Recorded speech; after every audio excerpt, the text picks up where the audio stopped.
Story 1. I didn't get angry. That's what people never understand when I tell this story. They expect me to say I screamed or cried in the bathroom or sent some scorched earth email at 2 a.m. But I didn't do any of that. I sat in my chair, read the internal announcement on my monitor, and I felt something much worse than anger. I felt clarity. Let me back up. My name is Dana Whitfield. For 6 years, I was a senior analyst at Hargrove & Lyle, a mid-size accounting firm in Columbus, Ohio. Not a glamorous place. Not a skyline office. We're talking fluorescent lights, burnt coffee, and a parking lot that floods every March. But I was good at my job. Not good. I was exceptional. I brought in the Kellerman account, the Dayton Medical Group portfolio, and I personally saved the firm from a compliance disaster in 2021 that would have cost us our state certification. For 2 years, my regional manager, a man named Greg Hargrove, yes, one of those Hargroves, had been telling me the team lead position was mine. Just hang tight, Dana. We're restructuring. It's coming. I hung tight. I restructured my patience. And then one Monday morning in January, Greg called an all-hands meeting and introduced his nephew, Tyler Hargrove, as the new team lead. Tyler was 26. He had an online certificate in bookkeeping and had previously been fired from a car dealership for miscounting inventory. And he was now my boss. The room went quiet when Greg made the announcement. Not the respectful kind of quiet. The kind where everyone's eyes slide sideways to find yours. I could feel every single one of my colleagues looking at me, waiting for the explosion. I smiled. I congratulated Tyler. I shook his hand. His palm was not damp, and he couldn't hold eye contact. Then I went back to my desk, opened a new spreadsheet, and titled it File. That was day one. Here's the thing about incompetent people in positions of authority. They don't just fail quietly. They fail loudly, repeatedly, and in ways that leave a paper trail a mile wide if you know where to look. And I knew where to look. Tyler's first week, he approved a client invoice with the wrong tax classification. I caught it before it went out. I corrected it. And I logged it date, time, document number, screenshot. His second week, he scheduled a compliance review for the wrong quarter and nearly triggered an audit flag with the state board. I flagged it to him privately. He laughed and said, "Good catch, Dana." I smiled. And I logged it. By the end of the first month, Tyler had made 11 documentable errors. 3 of them were potential compliance violations. One of them could have resulted in a fine north of $50,000. I saved him from every single one. And I logged every single one. Greg, meanwhile, was untouchable, or so he thought. He'd been at the firm since its founding. His name was on the building. He walked the halls like a man who had never once been told no. When I tried to raise concerns about Tyler's qualifications during a one-on-one, Greg leaned back in his chair and said, "Tyler's family, Dana. Family learns fast." I nodded. And I logged that too. By month 3, Tyler started handling client meetings solo. This was where it got dangerous, not for me, but for the firm. He mispronounced a client's company name during a presentation. He sent a proposal with another client's financials accidentally attached. He told the CFO of Kellerman Industries, our largest account, the one I had personally brought in, that their quarterly projections looked fine without actually running the variance analysis. I know this because I was CC'd on the follow-up email chain where Kellerman's CFO asked pointed questions that Tyler couldn't answer. He forwarded them to me with a single line, "Can you handle this?"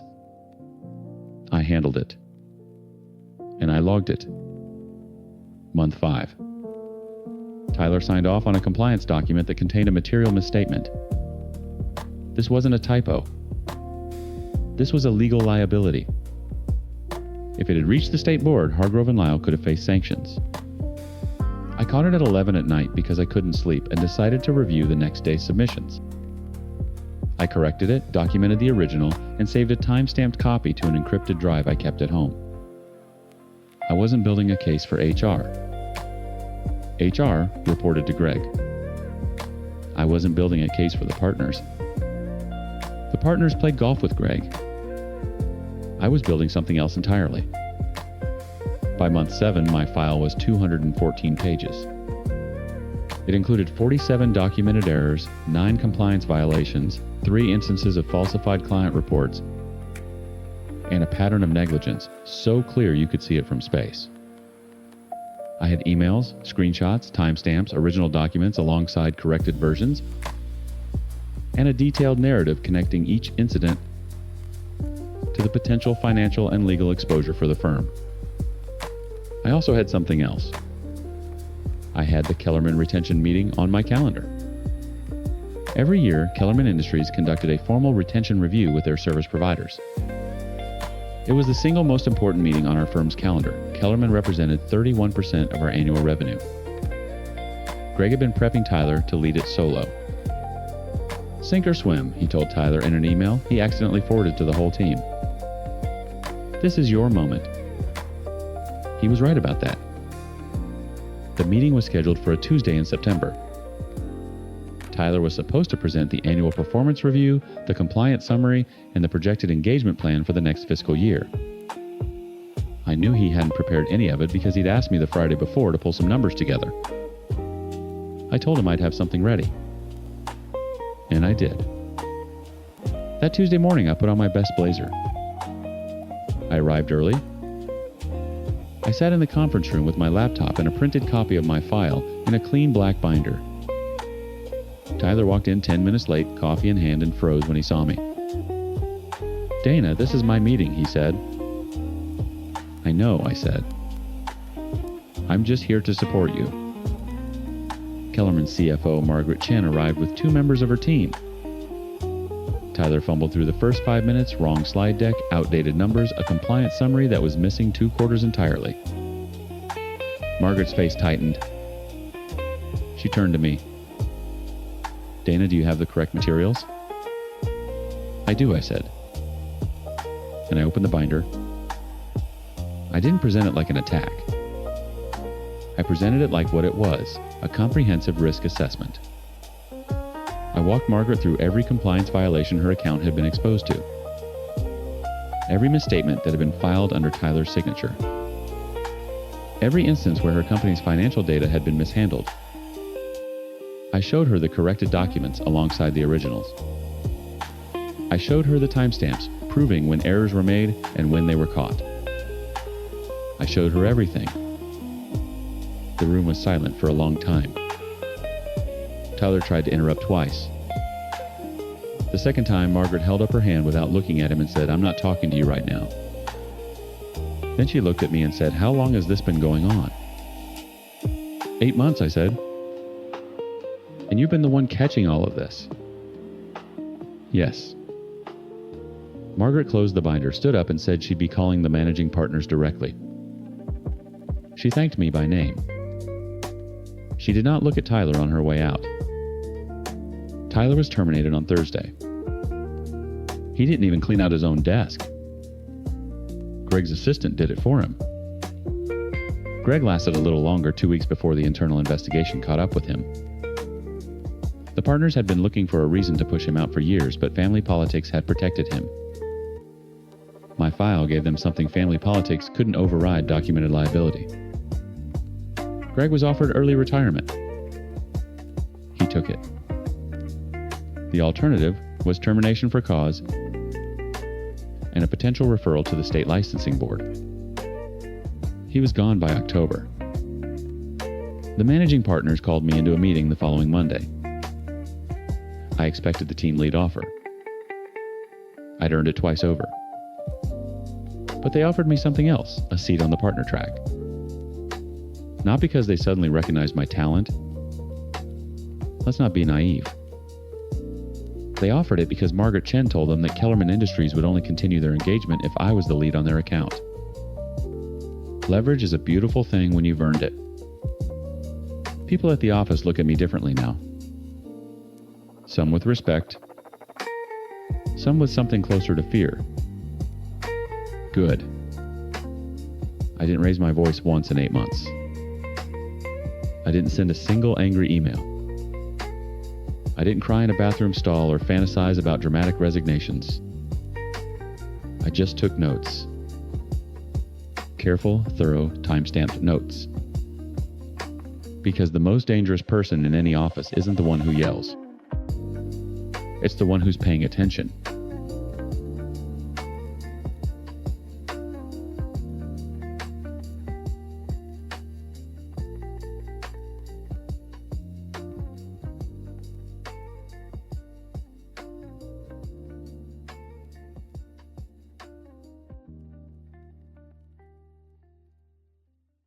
Story 2. I want you to imagine something for me. You come home after a long day. You kick off your shoes. You walk into your bathroom. And your towel, the one you hung up dry that morning, is damp. Not soaking, not dripping, just damp. Like someone used it and tried to hang it back exactly the way you left it.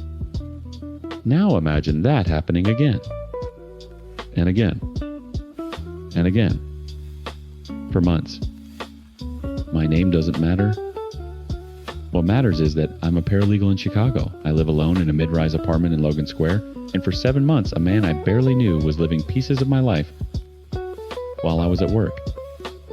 Eating my food, sleeping in my bed, showering with my soap, using my towels, and I had no idea. Not until I spent $23 on a nanny cam from Amazon and watched the footage on my lunch break. But I'm getting ahead of myself. It started with the towels. I work a hybrid schedule, 3 days in the office, 2 from home. My in-office days are Tuesdays and Thursdays. I'd leave by 7:30, get home around 6, and at least twice a week my bath towel would feel off. Not wet enough to be alarming. Just not right. I told myself I was imagining things. Maybe condensation. Maybe the bathroom vent wasn't working well. Maybe I'd used it that morning and forgot. You rationalize. That's what we do. We tell ourselves the simple answer because the real answer is too insane to consider. Then the food started disappearing. Little things. A yogurt I was sure I'd bought. Leftovers that seemed to shrink. A sleeve of crackers that went from mostly full to half empty. I actually started a grocery list on my phone tracking what I bought because I thought I was losing my mind. I thought maybe I was stress eating and blacking it out. I Googled, can anxiety cause memory gaps around food? That's how far I went to avoid the obvious. Because the obvious was unthinkable. The thing that finally broke through my denial was the bed.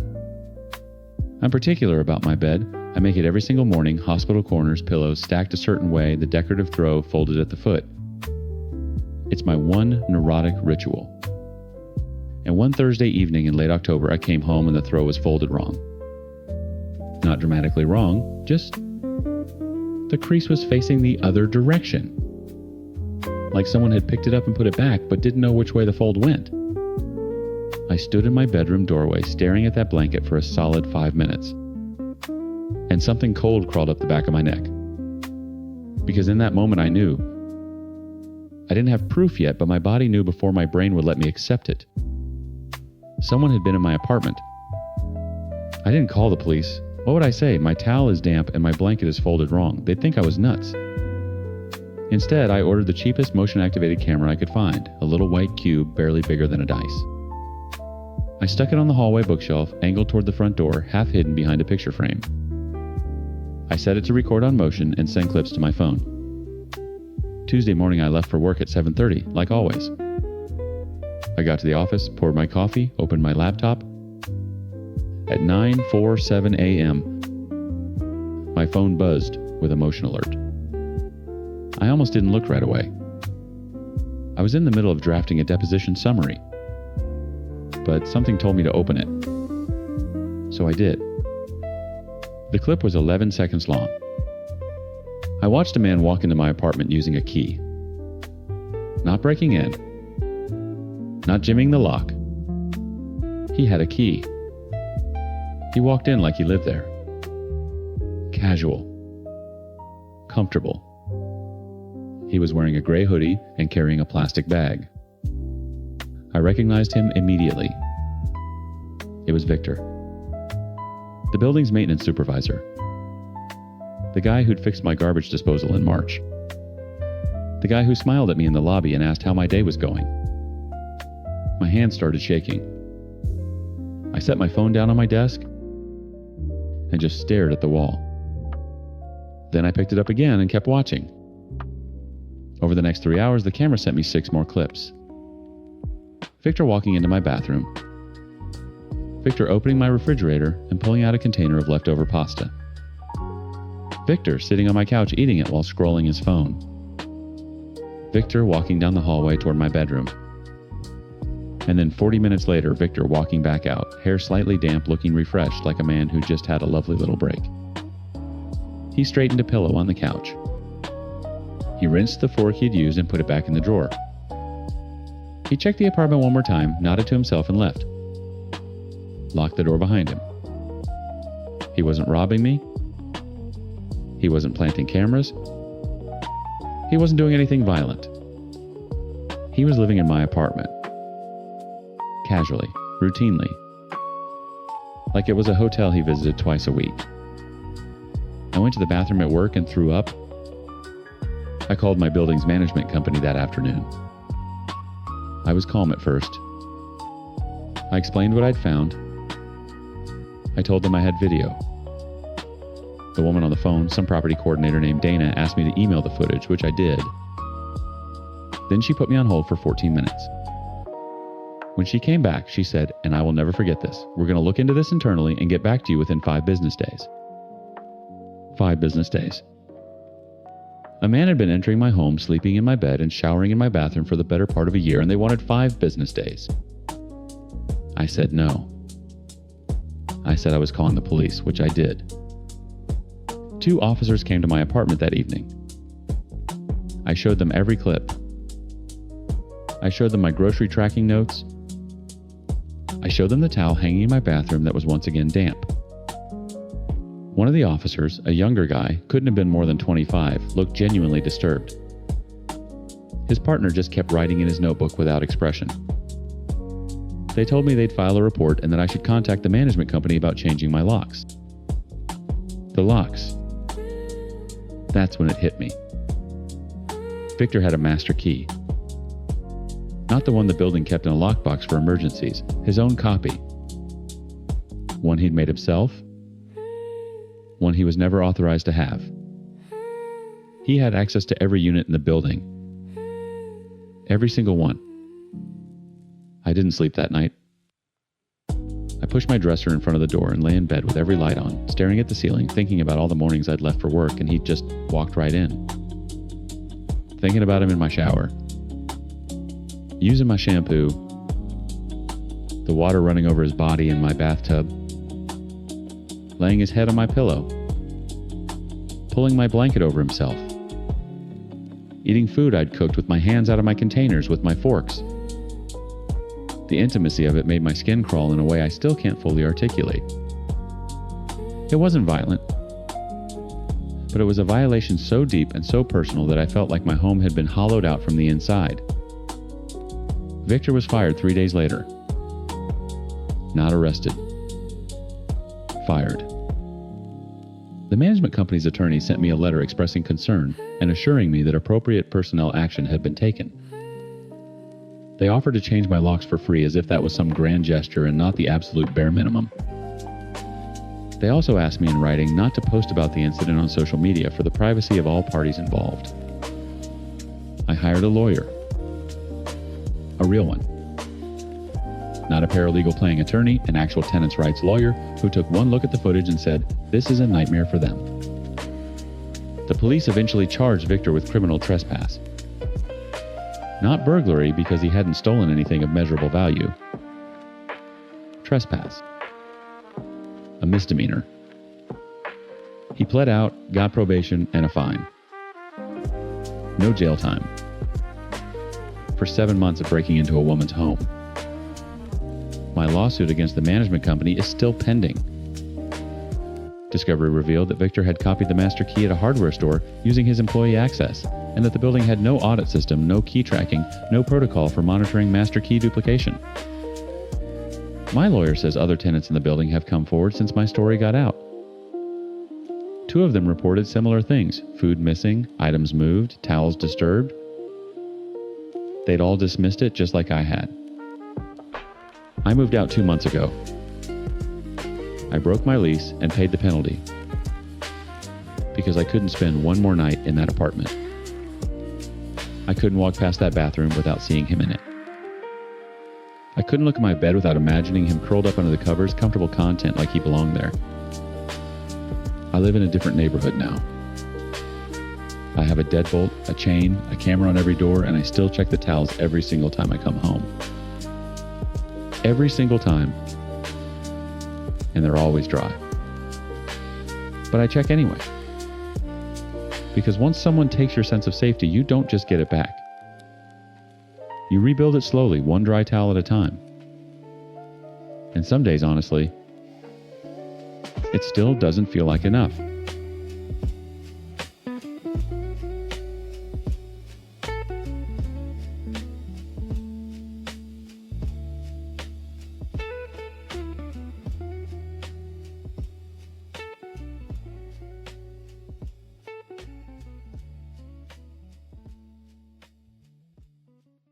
Story 3.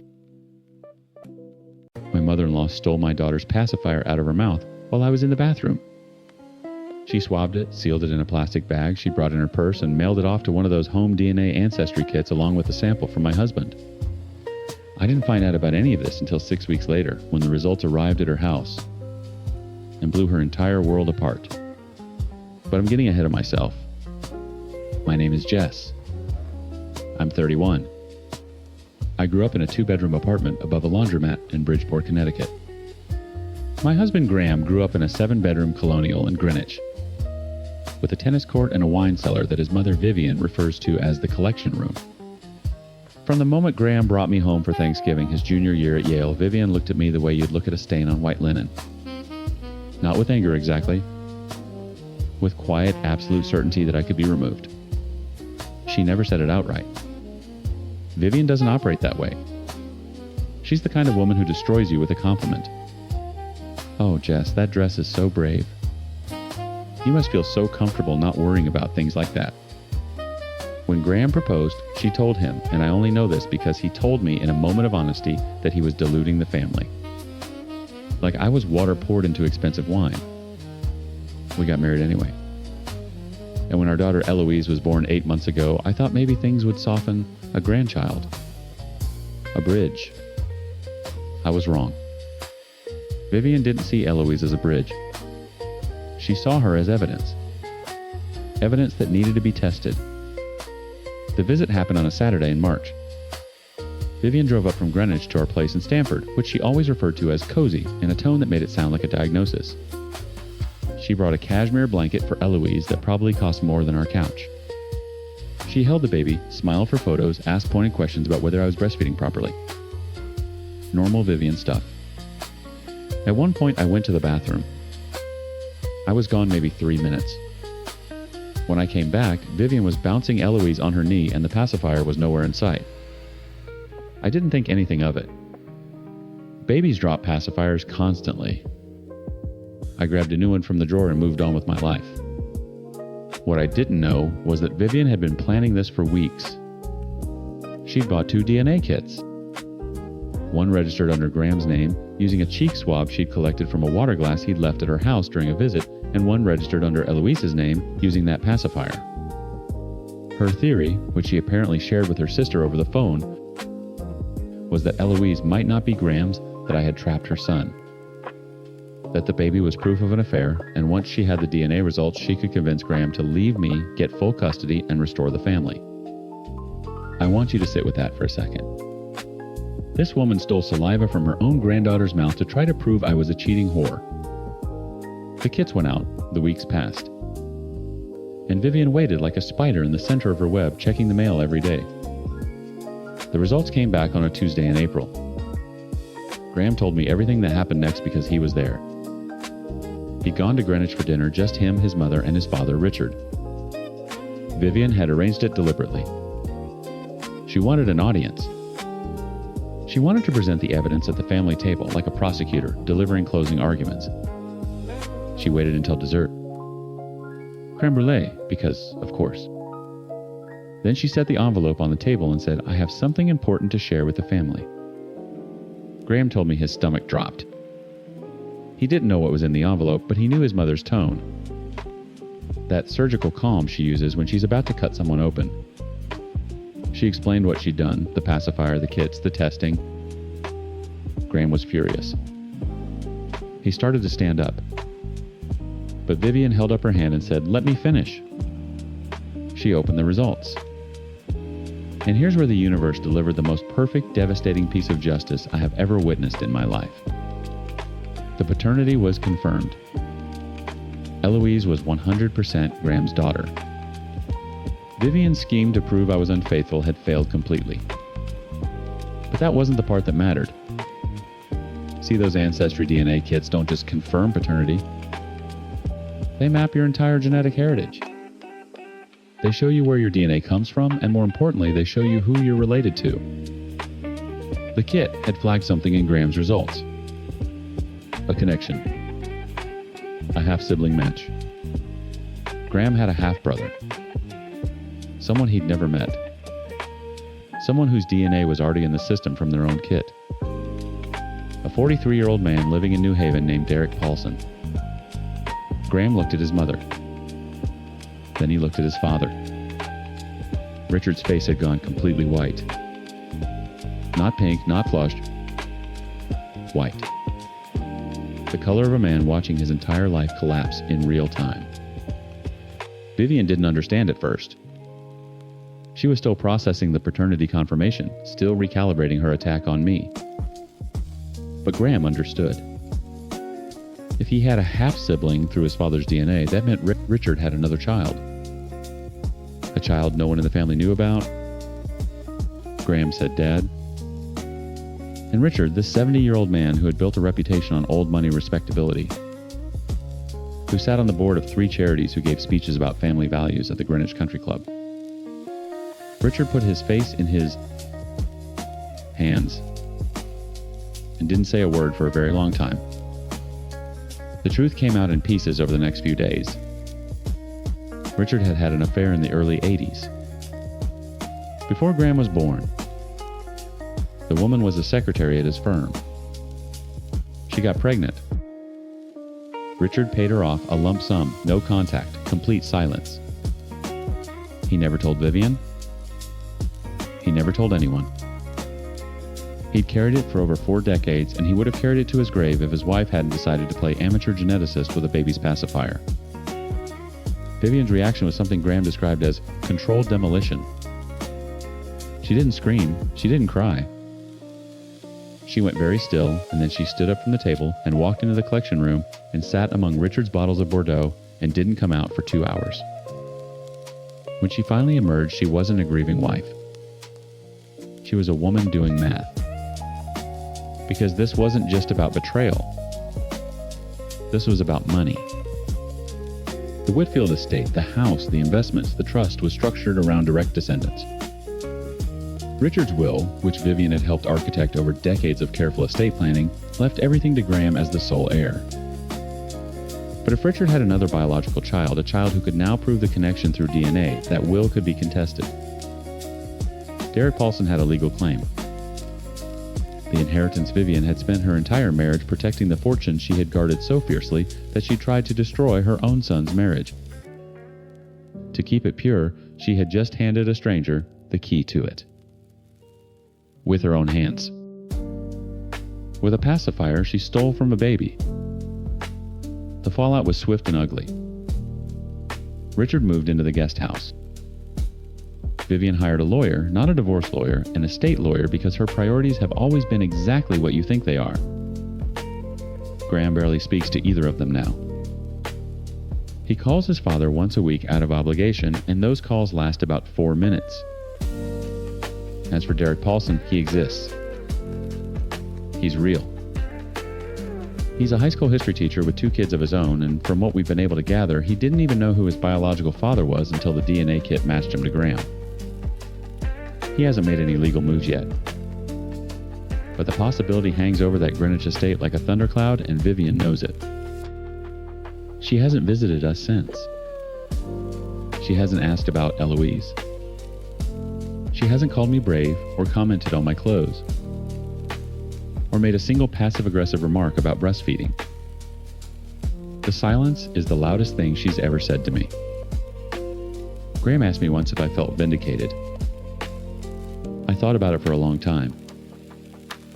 The truth is, I don't feel vindicated. I feel tired.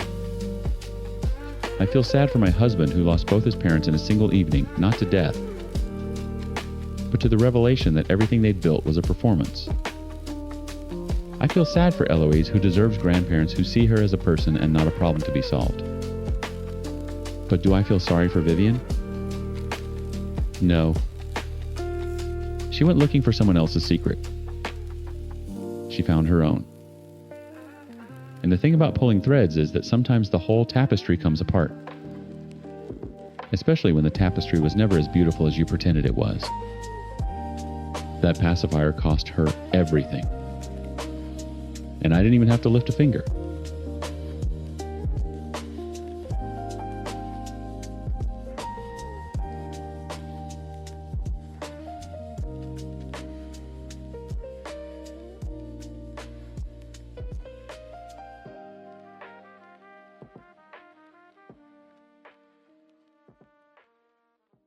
Story 4. I swabbed my granddaughter's cheek with a Q-tip while she was eating a popsicle.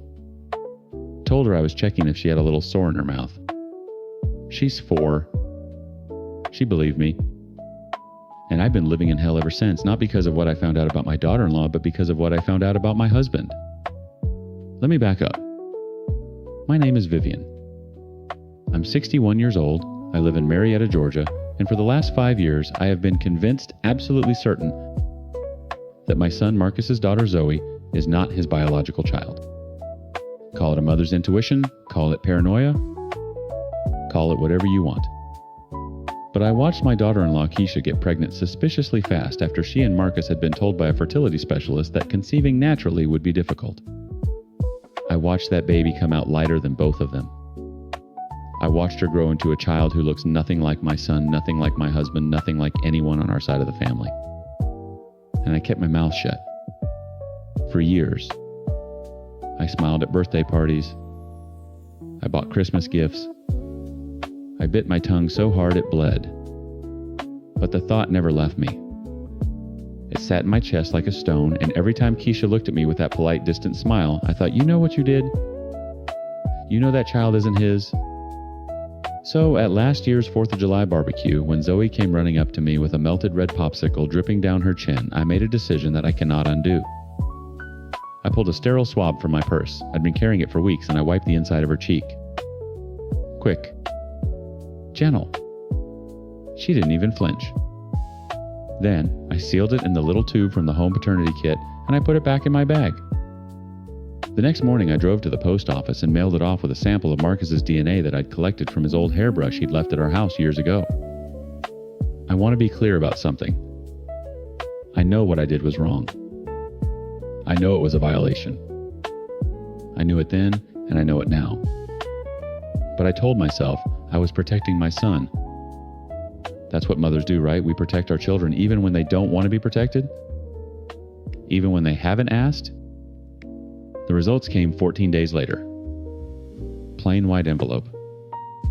I waited until Gerald, that's my husband, left for his morning walk, and I sat down at the kitchen table with a cup of coffee that I never touched, and I opened it.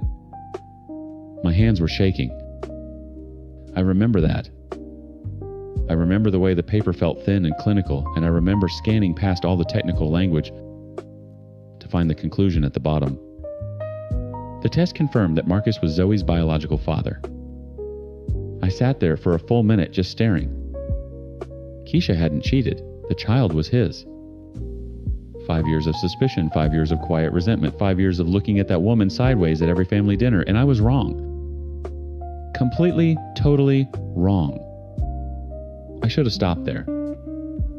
I should have shredded that paper and carried my shame to the grave. But the kit I'd purchased, it was one of those comprehensive ones. It didn't just test paternity. It mapped genetic markers. And there was a second page. I almost didn't read it. I wish to God I hadn't. The second page contained a note from the laboratory. It was flagged with a highlighted advisory box, the kind they include when something unexpected shows up in the results. It said that based on the genetic markers analyzed the male sample, I had submitted the sample I labeled as the child's father, showed patterns consistent with the contributor being not just the father, but also sharing an unexpectedly high degree of genetic overlap with the maternal line. I didn't understand it at first. I read it 3 times. Then I called the lab's customer service number, and a very patient geneticist explained it to me in plain English. Marcus and Keisha share DNA consistent with having a common close relative. Specifically, the analysis suggested they likely share a biological father. My son and his wife are half-siblings. I put the phone down, and I vomited in the kitchen sink. My mind went to Gerald immediately. Gerald, who grew up in College Park. Gerald, who was 25 and single when Marcus was born. Gerald, who I later learned had a reputation in his 20s. Gerald, who Keisha's mother Denise had known socially back in the day, something I'd always thought was a harmless coincidence. Keisha's mother had her when she was 19. Denise never put a father's name on the birth certificate. She told Keisha her father was a man who moved to Alabama and wanted nothing to do with them. Keisha accepted that story her whole life. But it wasn't a man who moved to Alabama. It was my husband. Gerald fathered Keisha 36 years ago before he and I were married, and he either knew and never said a word, or he didn't know, and the universe has the sickest sense of humor imaginable. I confronted him that night. I didn't ease into it. I didn't set the stage. He walked in from his evening news routine, and I held up the paper and said, "Is Keisha your daughter?" The look on his face told me everything before his mouth did. He didn't deny it. He didn't even try. He sat down in his recliner like someone had cut his strings, and he put his face in his hands, and he was quiet for what felt like an hour. Then he said, "I didn't know until the wedding." The wedding. My son's wedding. 6 years ago. Gerald had seen Denise there, and something clicked, and he'd done the math quietly, privately, and he'd realized that the woman his son was marrying might be his own daughter. And he said nothing. He told no one. He walked his son down that aisle, he gave a toast, he danced with Keisha during the father-son-mother-daughter dance, and he carried that secret like it was nothing. I screamed at him. I screamed until my throat was raw. I asked him how he could let his son marry his own half-sister. I asked him if he understood what he'd done. I asked him what kind of man sits on something like that. He said he wasn't sure. He said he'd only suspected. He said he was afraid of destroying everything. He said he convinced himself it didn't matter because they didn't grow up together, because genetics are complicated, because Zoe was born healthy. I told him, Zoe, being healthy doesn't erase the fact that her parents share a father. I told him his cowardice was monstrous. And then I told him we had to tell Marcus. He begged me not to. Got on his knees. 63 years old, arthritic knees crying on the kitchen floor, begging me to bury it.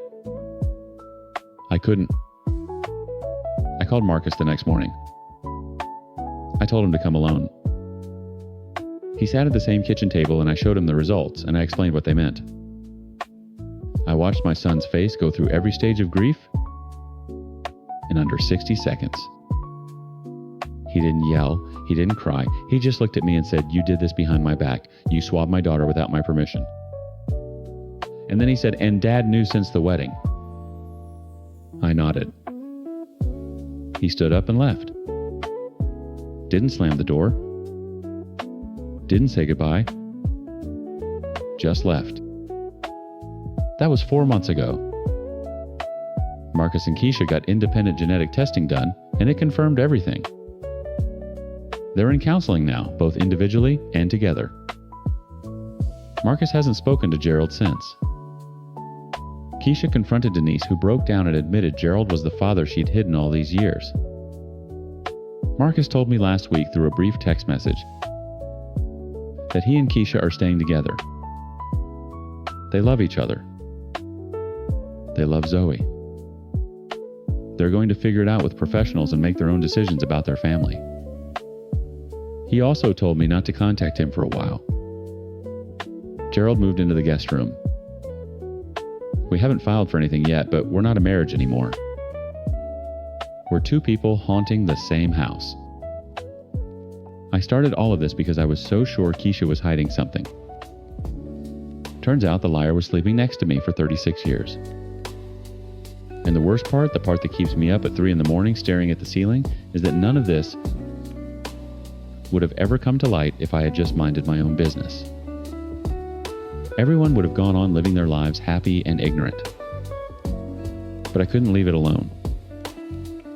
I had to know. Well, now I know.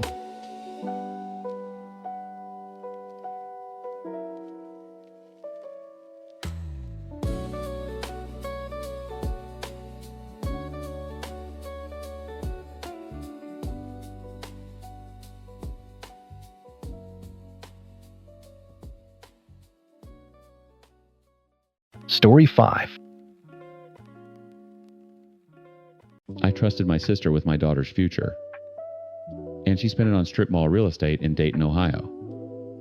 That's the version I can say out loud now without my voice cracking. Took me about 4 months to get there. But let me back up, because you need to understand what this actually felt like. Not the headline version, not the courtroom version, but the version where I'm sitting at my kitchen table at 2 a.m. staring at bank statements that don't make sense, and my whole body goes cold. My name's not important. What's important is that I'm a single mom. I've been raising my daughter Chloe on my own since she was 3. Her dad left, and I don't mean he moved to another state, I mean he evaporated. No calls, no checks, no birthday cards, just gone. So everything Chloe has, everything she's ever had, came from me. My 2 jobs, my overtime, my skipped vacations, and my 10-year-old Honda Civic with 200,000 miles on it. And every single month for 6 years, I put money into an education savings account that my sister Denise managed. Why Denise? Because she was a licensed financial advisor? Because she was family. Because she helped me raise Chloe when I was drowning in those early years, picking her up from school, making her dinner, braiding her hair when I was pulling double shifts at the hospital. Denise wasn't just my sister. She was my co-pilot. And she was robbing me the entire time. It started with a number that didn't match. Chloe had just gotten her acceptance letter to Ohio State. We were over the moon. I mean, this kid worked her tail off. Honor roll, volleyball captain, volunteered at the food bank every Saturday. She earned that acceptance. And I told her, baby, don't worry about the money. We've got $47,000 saved. It's handled. So I called Denise to start the withdrawal process. She didn't pick up. I called again. Voicemail. I texted. Nothing for 2 days. That was unusual, but Denise had always been a little flaky about returning calls. I figured she was busy. So I logged into the account myself. I had the credentials somewhere in an old email. Denise had set it up years ago, and I'd never really checked it because, honestly, why would I? She sent me quarterly summaries. Everything always looked right. When the dashboard loaded, I saw the balance. $4,211. I stared at it. I refreshed the page. I logged out and logged back in. I thought there had to be a system error, a glitch, something. $47,000 doesn't just disappear. But then I clicked on the transaction history, and my stomach dropped through the floor. Withdrawals. Dozens of them. Going back 6 years. 2,000 here, 3,500 there, sometimes 5,000 at a time. All transferred to an account I didn't recognize. The descriptions were vague: fund reallocation, portfolio adjustment, administrative transfer. Professional sounding language designed to look routine if anyone ever glanced at it. But it wasn't routine. It was theft. I called Denise again. This time she picked up on the first ring like she'd been waiting. And before I could even finish my sentence, she said, "I can explain." Those 3 words, "I can explain," the universal confession disguised as a request for patience. She told me she'd been investing in real estate. A couple of rental properties, a small commercial space near Kettering. She said the market was about to turn, that she was going to double the money and put it all back before Chloe ever needed it. She called it borrowing. She actually used that word. Borrowing. Like she'd taken a cup of sugar and not my daughter's entire future? I asked her how long. She said it started small, just a few thousand to cover a down payment she was short on. Then the properties needed repairs. Then a tenant stopped paying rent. Then she needed to cover the mortgage on a unit that sat empty for 8 months. One bad decision, funded by another bad decision, funded by another, all of it pulled from an account that belonged to a 17-year-old girl who had no idea any of it was happening. I asked her if the quarterly statements she'd been sending me were real. She went quiet. They weren't. She'd been fabricating them, creating fake PDFs with made-up numbers for 6 years. My sister sat across from me at Thanksgiving dinner, watched Chloe talk about her college plans, and said nothing. She bought Chloe a graduation dress last spring and smiled for the photos, knowing full well she'd gutted the account that was supposed to pay for the thing Chloe was graduating toward. I didn't scream. I didn't cry. I just hung up the phone and sat in my kitchen in total silence for probably 45 minutes. Then I cried so hard I thought I was going to be sick. The next 2 weeks were the worst of my life. I consulted a lawyer. He told me I had a strong case breach of fiduciary duty fraud, possibly criminal charges. He also told me it would take months, maybe a year, and that even if I won, I'd be collecting from someone who was clearly broke. Denise's properties were underwater. She had liens. She was leveraged up to her eyeballs. There was no pot of gold at the end of this lawsuit. Just wreckage. And then there was the family angle. Our mother, who's 73 and in poor health, called me crying after Denise apparently told her some sanitized version of events. Mom begged me not to press charges. She said it would kill her. She said Denise made a mistake. She said family doesn't do this to family.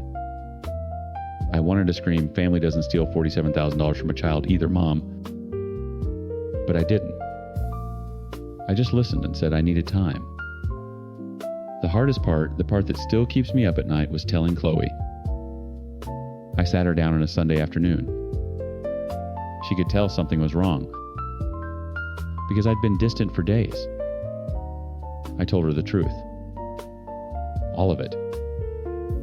I didn't sugarcoat it because she's not a child anymore and she deserved to know exactly what happened and who did it. She didn't react the way I expected. She didn't cry right away. She just got very still and said, "Aunt Denise did this." And I nodded. And then she asked, did she ever actually love me? Or was I just convenient? That question broke something in me that I don't think will ever fully heal. Because I know Denise loved Chloe. That's what makes this so much worse. It wasn't malice. It was selfishness. So profound that it functioned exactly like malice. The result was the same. A kid who trusted her aunt completely now questions every memory she has with her. Chloe didn't speak to Denise again, changed her number, blocked her on everything. Denise sent letters to the house, actual handwritten letters, and Chloe threw them away unopened. I didn't stop her.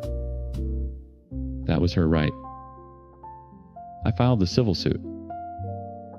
I did it 3 months before Chloe's freshman year, exactly when it would be most inconvenient and most public. My lawyer got a judgment. Denise was ordered to pay full restitution plus damages. She's made exactly 2 payments so far. Small ones.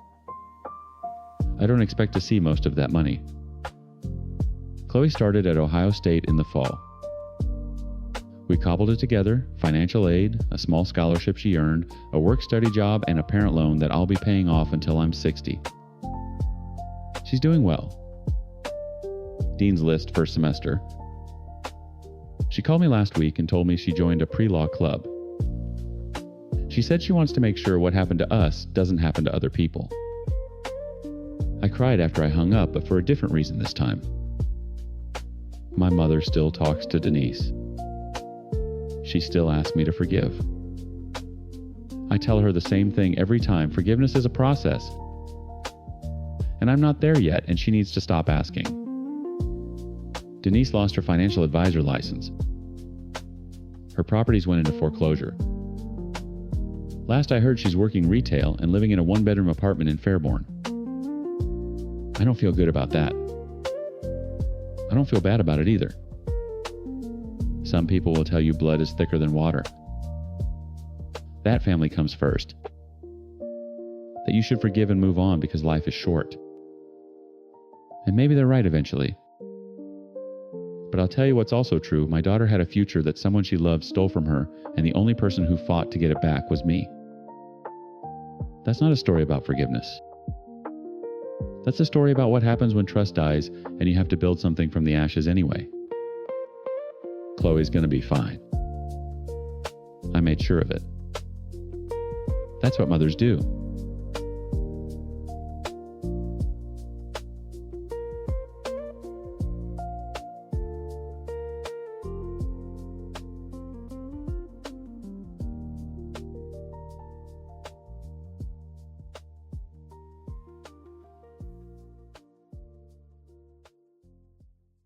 Story 6. The wedding is my gift to you. The words felt good coming out of my mouth. Big brotherly generous. My sister Beth was sitting across from me at a coffee shop, her new engagement ring catching the light every time she gestured, which was a lot. At 32, she'd finally found her guy, and I was genuinely happy for her. I'll plan the whole thing start to finish, I continued. No fee. My time, my connections, my expertise, it's all yours. I'm a wedding planner. At 25, I'm good at it too. I built a solid business from the ground up, and my calendar is a nightmare of color-coded bookings. Beth's October wedding date fell squarely in my busiest, most lucrative season. Gifting her my services meant turning down at least 2, maybe 3 full coordination packages. It was a 5-figure gift, easy. Oh my God, Ash, really? She clapped her hands together. That's amazing. It'll save us so much money. The first red flag. She heard free, not gift. But I let it slide. I was happy for her. For the first month, things were fine. We toured venues. I called in a massive favor and got her a 20% discount on a gorgeous historical estate she loved. That alone saved her $5,000. We talked color palettes and catering. It was collaborative. It was fun. Then the shift happened. A switch flipped, and my sweet, reasonable sister was replaced by a creature of pure, unfiltered stress, Bridezilla Beth. It started with the invitations. I curated a dozen mock-ups from a designer I work with, all based on the rustic elegance theme she'd described. I don't know, she said, frowning at the proofs I'd laid out on her dining table. The font on this one feels angry. Angry. And this one, she said, pointing to another, the paper is too papery. We went back and forth for 3 weeks. Every day, a new text. Asterisk. What about sage green instead of olive times? A day later times. Actually, olive was better. Let's go back. Asterisk. Then times. Can we see a version where the font is cursive but not TOO cursive? Times. I spent hours on the phone with the designer, apologizing, cajoling, and eating the cost of the extra revisions myself. The real chaos started with the photographer. I pulled my biggest string. I got her Chloe Vaughn. Chloe usually has a 2-year waiting list and a price tag that could buy a decent sedan. I got Beth a friends and family rate that was practically theft, on the condition that Beth be low maintenance and organized. All she needs from you is the final timeline and a shot list by the 1st of the month. I explained to Beth over the phone. That's it. Super simple. The first of the month came and went. I got a call from Chloe a week later. Her tone was ice. Asher, I've emailed your sister 3 times. I've texted twice. If I don't get that timeline by tomorrow, I'm pulling out. I don't care what discount I gave you. This is unprofessional. My stomach dropped. I hung up and immediately called Beth. No answer. I called her fiancé, Mark. Oh yeah, he said casually. She saw the emails. She said she was just like super busy this week. Super busy doing what, pinning 400 pictures of identical table centerpieces. I felt a hot flash of anger. I smoothed things over with Chloe, promising her she'd have the list by morning. Then I spent the next 4 hours basically creating the shot list myself, based on our previous conversations. Typing up a minute-by-minute schedule of the entire wedding day and emailing it to Beth with the subject line, "Copy and day." Paste this and send it to Chloe. Now. She replied an hour later. Asterisk. THEX, you're a lifesaver, asterisk. I wasn't a lifesaver. I was her unpaid assistant cleaning up messes she shouldn't have been making. I was fielding panicked calls from the caterer because Beth decided she wanted to change from a plated dinner to food trucks 6 weeks before the wedding. I was turning down a potential 6-figure destination wedding in Cabo because the consultation call conflicted with Beth's cake-tasting emergency. My own business was suffering, my paying clients were getting the B-team version of me, and my stress levels were through the roof. But I kept telling myself times, she's your sister. It's your gift. Asterisk. The breaking point came on a Tuesday. I was on site for another wedding, juggling a florist who'd brought peonies instead of gardenias, and a groomsman who'd lost the rings. My phone buzzed in my pocket. It was Beth. Her tone was bubbly, a complete 180 from the tear-filled call I'd gotten an hour earlier about the potential for rain. Hey Ash, quick question, she chirped. Mark and I are finalizing the registry. We just wanted to give you first dibs on one of the big ticket items before we send the link out to everyone else. I stopped in the middle of the hallway, the frantic energy of the wedding around me fading to a dull hum. I must have misheard her. What are you talking about? I asked, my voice flat. The registry, our gift registry. There's a really cool espresso machine or the honeymoon fund. I took a deep breath, trying to keep my voice even. Beth. My gift is planning the wedding, the entire wedding. For free. She laughed. It was a light, dismissive little sound that made the hairs on my arms stand up. Oh, that's sweet, Ash, she said, her voice dripping with condescension. But that's just you, doing your job. That's not really a times gift, asterisk. The world tilted. Not a gift, Beth. My fee for a wedding this size is $20,000. I've gotten you discounts that have saved you another $10,000. That's a $30,000 gift. Well, you're not actually paying times for anything, are you? She retorted, her voice hardening. It's not like you wrote a check for the venue. That just feels... it just feels a little cheap. For my own brother not to get us a real present. Cheap. The word echoed in the silent hallway. All the sleepless nights, the lost income, the frantic damage control, all of it erased and branded as cheap. I have to go. I set my jaw so tight I could barely speak. I hung up before she could reply. I stood there for a full minute, phone in my hand, my mind a blank wall of white-hot rage. Then my phone buzzed again. A text. It was from our mom. Asterisk. Asher, Beth just called me very upset. What is this I hear about you refusing to buy her a wedding gift? Asterisk. Another buzz.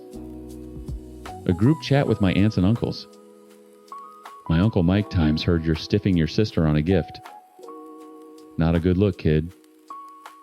Asterisk.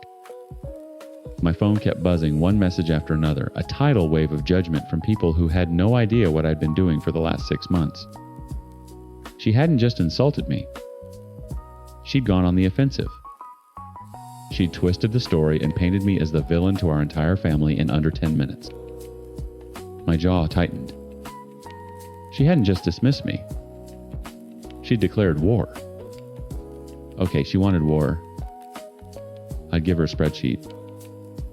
I drove home from the wedding venue on autopilot, my knuckles white on the steering wheel. The buzz of my phone was a constant mocking vibration in my pocket. I ignored it. Back in my apartment, I threw my keys on the counter, bypassed the fridge, and went straight to my laptop. My hands were shaking not with anger anymore, but with a cold, focused fury. I opened a blank document. Title Times, Beth and Mark's Wedding, Gift Ledger, and Cost Savings Analysis. Asterisk. For the next 2 hours, I didn't just work. I performed a forensic accounting of my own misery. Every email. Every phone call. Every hour I'd spent placating a vendor or calming Beth down from a non-existent crisis. It all went on to the list. Asterisk, asterisk. Initial consultation and venue scouting. 8 hours at $250. HR, $2. 000. Asterisk. Asterisk. Asterisk. Vendor negotiation and booking. 15 hours at $250. HR, $3. 750. Asterisk. Asterisk. Asterisk. Venue discount, secured exclusive, partner rate, -$5, 120, asterisk. Asterisk, asterisk. Invitation design rework, 4 revisions, 6 hours, $1, 500. Absorbed cost asterisk. Asterisk, asterisk. Photographer crisis management, Chloe Vaughn, 4 hours. Value priceless. But let's call it $1. 000. Asterisk, asterisk, asterisk. Timeline and shot list. Creation. Last minute, 4 hours at $250. HR, $1, 000. Asterisk. Asterisk, asterisk. Food truck logistics post-contract menu. Change 5 hours at $250. HR $1, 250. Asterisk. The list went on. Page after page. I tracked the hours, the negotiated savings, the after-hours calls. At the bottom of page 3, I put my standard full-service wedding coordination fee. It was the number I quoted clients who wanted the moon, the stars, and a dove released synchronized to a string quartet. Then I added it all up. The next morning, I texted her. Asterisk. We need to talk. My place. 10 a.m. Come alone. Asterisk. She arrived looking defensive, clutching her purse like a shield. Look, Ash, Mom said you're upset, but I really think you're overreacting. Sit down, I said, pointing to the chair opposite me at my dining table. The only thing on the table was my laptop and a freshly printed 3-page document face down. She sat her jaw tight. This is ridiculous. You're being so dramatic. I didn't say a word. I just flipped the document over and pushed it across the table to her. She picked it up, her brow furrowed in confusion. I watched her eyes scan the first page. I saw them widen slightly at the line item for the venue discount. I saw a flicker of something, annoyance, disbelief, as she read through the hours I'd logged. She scoffed when she got to the part about photographer crisis management. What is this? She finally asked, her voice dripping with sarcasm. Are you billing me? No, I said, my voice dangerously calm. I'm showing you my gift. The one you called cheap. You seem to have misplaced the receipt, so I printed you a new one. This is insane, Asher. trying to make me feel bad. You've been keeping a tally just to throw it in my face. I keep a tally for all my clients, Beth. It's how I run my business. The only difference is they pay me. You turned our family against me. I leaned forward. You cost me a 6-figure contract in Cabo. You nearly torpedoed my relationship with the best photographer in the city. You have been my single most demanding, least appreciative client of the entire year. And you did it all for free. She dropped the papers on the table like they were hot. That's not fair. I'm your sister. Exactly, which is why I did all of this in the first place. My voice finally rose the frustration of months boiling over. Look at the last page, Beth. Look at the bottom line. Her eyes reluctantly dropped back to the document. She flipped to the last page. I had totaled everything, my standard fee, the man hours, billed at my professional rate, the hard dollar discounts I had secured for her. I watched her face as the number registered. It was a visceral reaction. The color drained from her cheeks, her mouth opened slightly. She looked from the paper to me, then back to the paper, as if the ink might have rearranged itself. $37,870, she whispered. The number hung in the air between us, heavy and obscene. That's the value of my gift, I said, my voice softening just a little. That's the check I didn't ask you to write. It's more than your espresso machine. It's more than your entire honeymoon fund. It is by a massive margin the single most expensive and valuable gift you are going to receive. Silence. For the first time in months, my sister was utterly silent. She stared at the paper, tracing a line item with her finger. It was the invitation design rework. The line that ended with absorbed cost. A tear slid down her cheek, then another. The font, she mumbled. The angry font. Yeah, I said. The font? Oh God, she said, burying her face in her hands. Her shoulders started to shake. Ash, I'm so sorry. I didn't see it. I just saw my brother. And I thought, I don't know what I thought. I didn't think about what it was, times costing times you. She looked up, her eyes red and puffy. I was an absolute monster. A bridezilla. I know I was. And then to say that to you? To call you cheap? She shook her head, a fresh wave of tears coming. It was a horrible thing to say. I'm so sorry. It was the apology I needed to hear. The genuine ego-shattering kind. I took a deep breath. Okay. Apology accepted. How do I fix this? She asked, her voice thick. With the family. I was just so angry and I reacted and I made you sound awful. You fix it by telling them the truth, I said, sliding my phone across the table. Right now, in the group chat. She picked it up without hesitation. Her thumbs flew across the screen. A few moments later, my phone buzzed with a notification from the family group chat. Asterisk, Beth. Hey everyone. I need to clear something up and offer my brother a huge public apology. I completely misunderstood the massive scope and value of the wedding planning he's gifting us. He has poured hundreds of hours and saved us tens of thousands of dollars. It's an incredibly generous gift, and I was a complete jerk about it. Ash, I'm sorry. Please forgive me. We are so lucky to have you. Asterisk. My phone immediately started buzzing with replies. Asterisk. Mom, oh honey. That's so good of you to say. Asterisk. Asterisk. Uncle Mike, my mistake, Asher.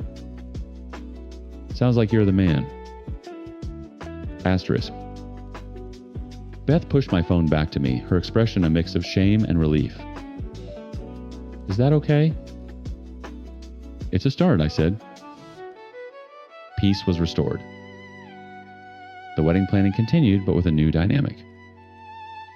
Bridezilla Beth was gone, replaced by my actual sister. She was decisive, appreciative, and a goddamn delight to work with. The wedding itself went off without a hitch. It was beautiful. On the day, as she was about to walk down the aisle, I handed her a small flat box wrapped in silver paper. She looked at me confused. What's this? Your wedding gift, I said with a slight smile. She opened it. Inside was a simple, elegant silver frame. And in the frame was a single piece of paper, the invoice. Across the bottom I had taken a thick black marker and written in big, bold letters, "Paid in full." She looked at it, then at me, and this time her tears were pure joy. She threw her arms around my neck. "Thank you," she whispered. Yeah, I know. It was a little bit of a dig. A final satisfying twist of the knife. But seeing her laugh through her tears as she hugged me, that was the real gift.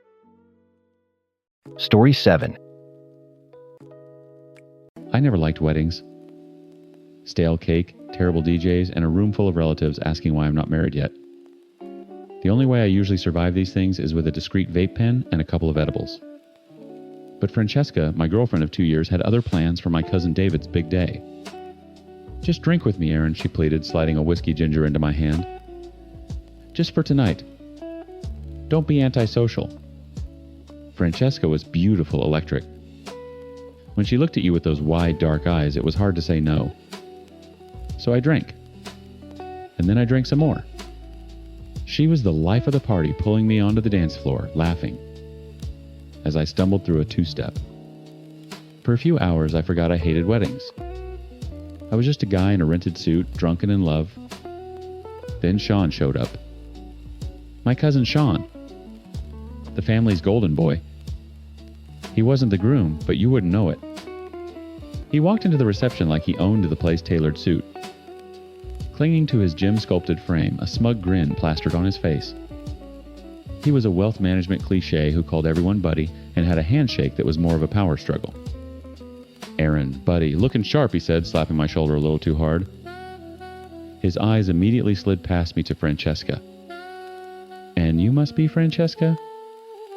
I've heard things." He gave her a slow, deliberate once-over. "All good, I hope," Francesca said, her voice dropping an octave. She practically purred. I felt a familiar knot of resentment tighten in my gut. I hated the way he looked at her. I hated the way she looked back. The night wore on. The whiskey turned the lights into blurry streaks, and the music into a dull thud.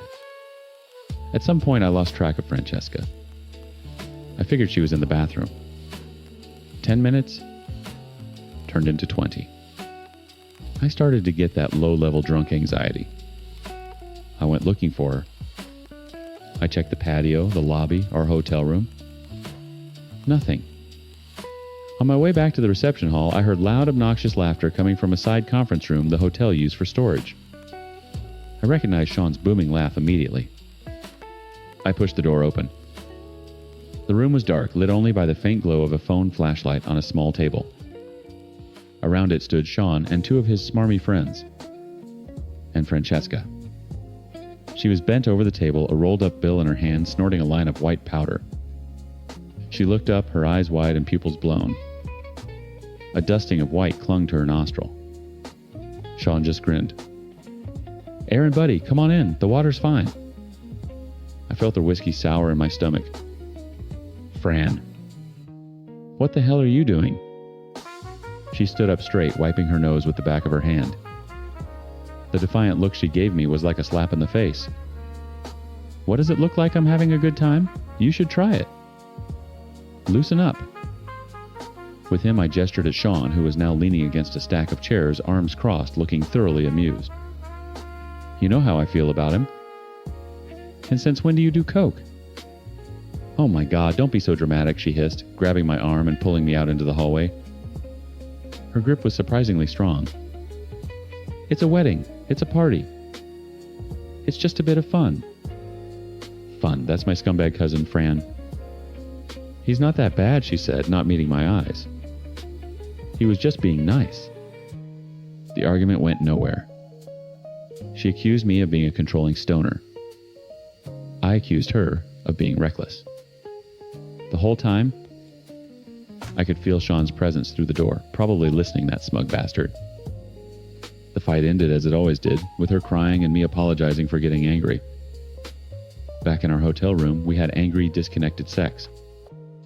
It felt less like making love and more like staking a claim. I fell asleep, feeling hollowed out, the smell of cheap whiskey and her perfume filling my head. I woke up to an empty bed. The sun was streaming through a gap in the curtains and my head was pounding like a drum solo. Francesca was gone. Her dress was slung over a chair, but her purse and phone were missing. I figured she'd gone to get coffee. I pulled on a pair of jeans and a t-shirt and stumbled downstairs to the hotel's breakfast buffet. As I was pouring a cup of much-needed coffee, I heard them. Sean's friends. They were sitting at a table a few feet away, nursing hangovers and laughing. "Dude, I can't believe he actually did it," one of them said, his voice a gravelly whisper. "Sean's a predator, man," the other one chuckled. "Total savage. Didn't even wait a full night." My hands started to shake. I kept my back to them, pretending to be interested in the assortment of stale pastries. Sleeping with his cousin's girlfriend at a family wedding, that's a new level of degenerate. The coffee cup slipped from my fingers, shattering on the tile floor. Hot liquid splashed across my sneakers. They turned to look. I just stared back my face, a blank mask. The one who spoke, a lanky guy with a weak chin, looked away immediately. I walked over to their table. My voice was dangerously quiet. "What room?" The lanky one wouldn't look at me. "Man, I don't know what you're talking about." I grabbed the front of his shirt, bunching the fabric in my fist. "Don't lie to me." "What room?" His eyes widened in fear. He glanced at his friend, who just shook his head, wanting no part of it. "Room 312, he stammered. "Look, man, I'm sorry." I let him go and walked away without another word. The walk to the elevator, the ride up to the third floor, the long walk down the hallway, it all felt like a dream. Or a nightmare. My heart hammered against my ribs, a frantic trapped bird. Room 312.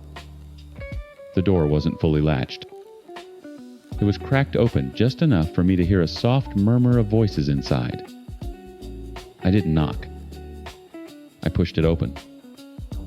The scene burned itself onto my brain. The tangled white sheets. Sean naked from the waist up, propped on one elbow. And Francesca, her back to me, her dark hair splayed across the pillow, pulling the sheet up to cover herself as she turned. The look on her face wasn't guilt. It wasn't shame. It was annoyance. She looked at me like I was an inconvenience, like I had just interrupted her morning coffee. Sean, on the other hand, just smiled. That same smug, arrogant grin from the night before. He looked me right in the eye. He didn't say a word. He didn't have to. I didn't yell. I didn't scream. I didn't do anything. A wave of pure, cold humiliation washed over me, so total and absolute that it felt like drowning. I just stood there for a second, a ghost in the doorway of my own ruined life. Then I turned around and walked away. Back in my room, I packed my bag. My hands moved on autopilot, throwing clothes into the suitcase. Then I sat on the edge of the bed and stared at the wall. My phone started vibrating on the nightstand. A text from Francesca times Aaron, we need to talk. Asterisk. Another times. It's not what it looks like. Asterisk. Another times. Please just answer me. Asterisk. Then a call. Her picture popped up on the screen, a photo I took of her smiling on a beach last summer. I ignored it. It rang and rang, then went to voicemail. A minute later, a text from my Aunt Carol Times, "Heard you had a rough night. Sean says, you two have an arrangement. A little weird, but whatever makes you kids happy. Asterisk." My stomach twisted. An arrangement? Then another text, this one from a different cousin. "Mark Times. Dude, WTF, everyone's calling you a cuck. You gotta get out of here. Asterisk." The phone buzzed again. A call. Francesca. Her smiling face filled the screen, an obscene parody of a life that no longer existed. The buzzing was the only sound in the room, a relentless, hateful noise drilling directly into my skull. I picked up my suitcase, walked out of the room, and left the key on the front desk without a word. My phone didn't stop buzzing the entire drive home. I just turned up the music until I couldn't hear it anymore. Back in my apartment, I threw the phone on the couch and let the battery die. For 3 days, I lived in silence.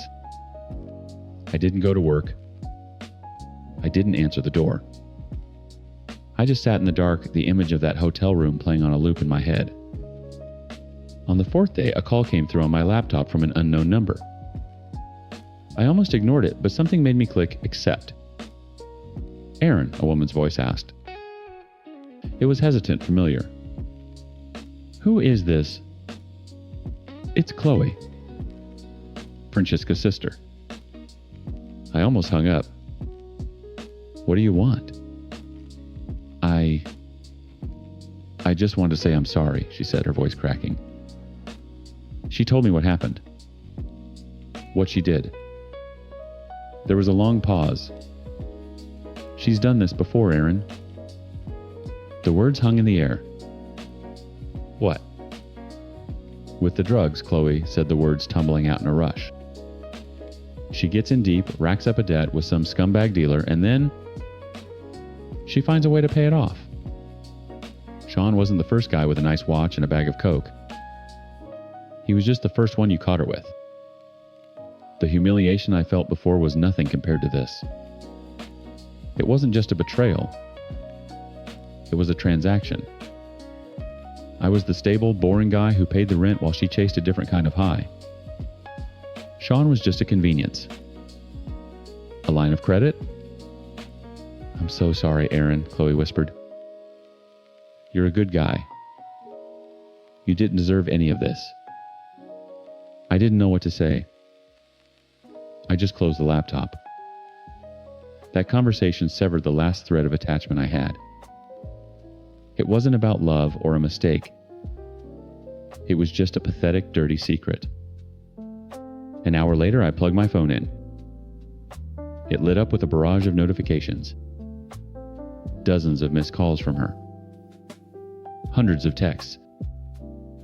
They started apologetic, then turned desperate, then angry. The last one had come through just minutes before.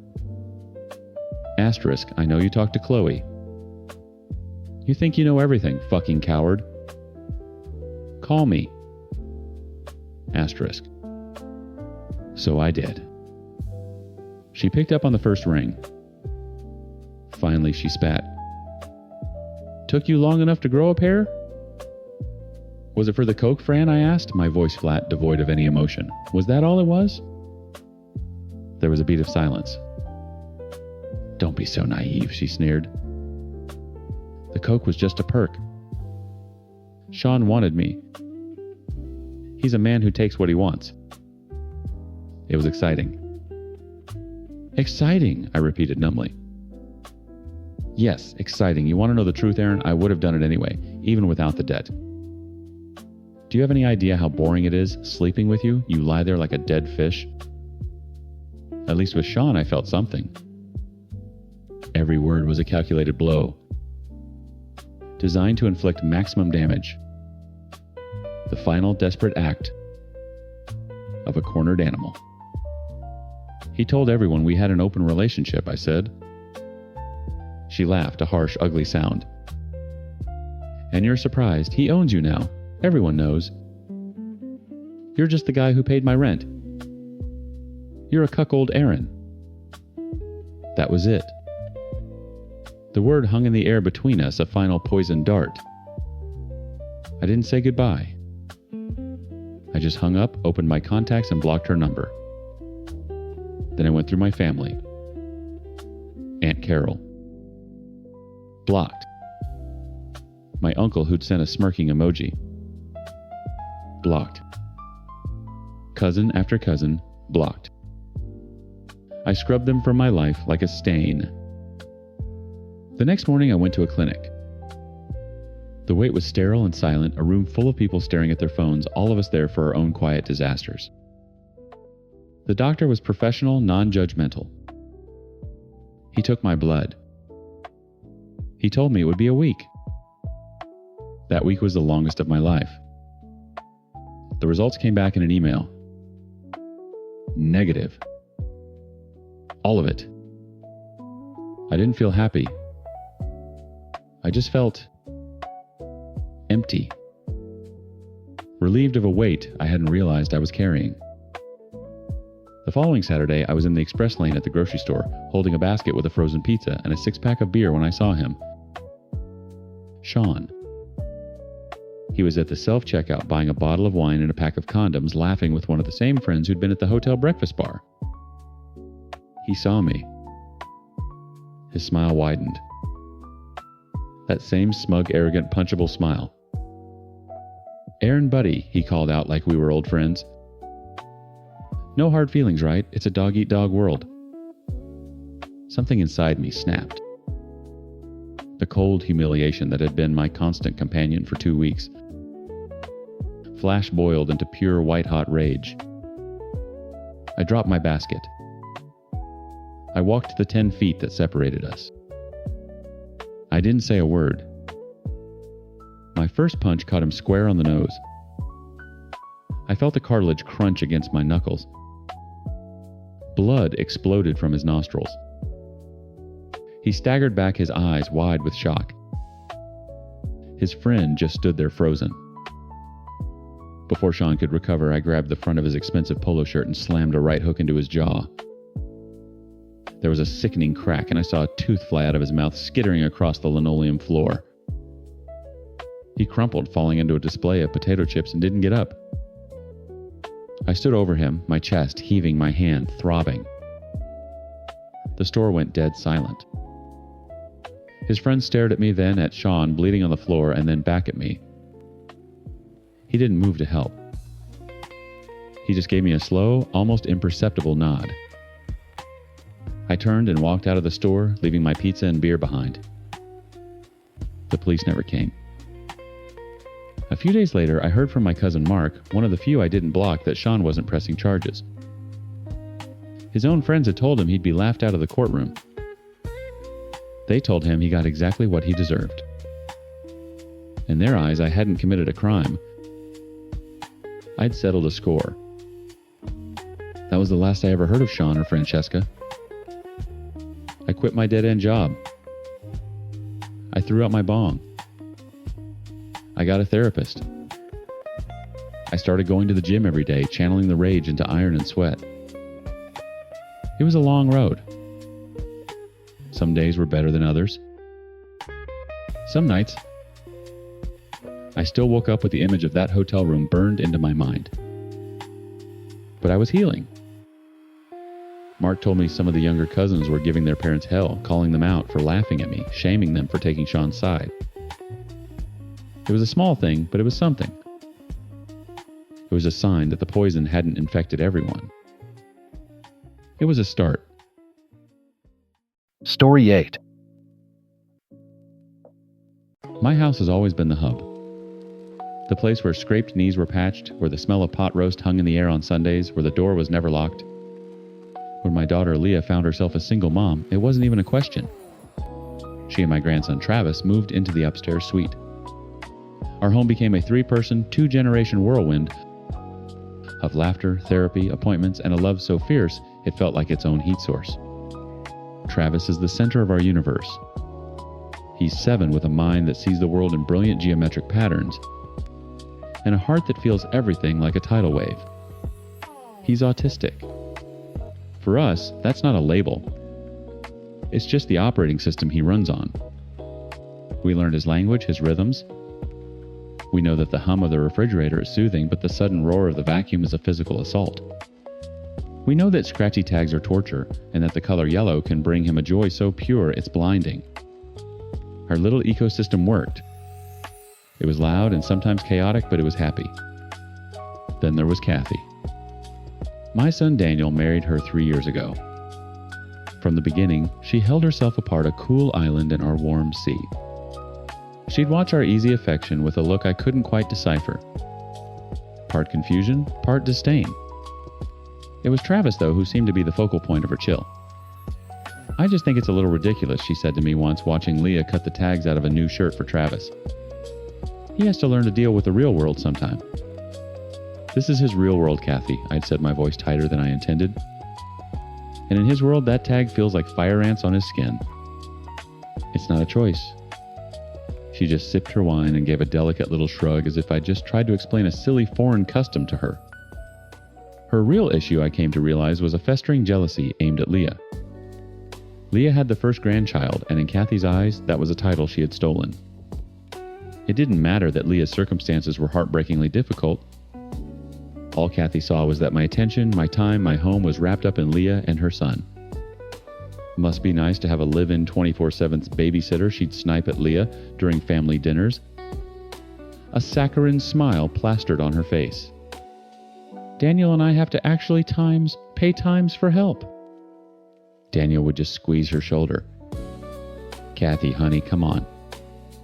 He was always running interference, always smoothing things over, offering weak excuses for her bitterness. "She's just stressed with work," he'd tell me later in a hushed phone call. But I knew what I saw. It wasn't stress. It was resentment, hard and ugly. Travis, with his profound needs, monopolized the family's energy. When he was calm and happy, we were all calm and happy. When he was overwhelmed, the mission was to bring him back to a safe place. To Kathy, this wasn't a family caring for one of its own. It was a performance. Travis was the star, and she and Daniel were relegated to being ignored audience members. She couldn't stand it. This year, the annual Christmas Eve party felt different. The tension was a low hum beneath the carols and the clinking glasses.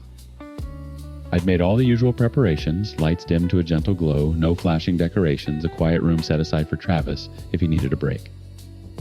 I'd even sent out a group text. Asterisk. A quick reminder for the Yankee swap. Please, nothing with loud, sudden noises or music. Let's keep it low-key for Trav this year. Thanks everyone, asterisk. Everyone responded with thumbs up emojis and loving confirmations. Everyone, except Kathy. The party was in full swing. My husband was passing around eggnog, and Leah was sitting on the floor with Travis, helping him line up his new dinosaur figures in perfect prehistoric order. He was happy. His low, contented humming was the best Christmas music I could ask for. Daniel and Kathy arrived late.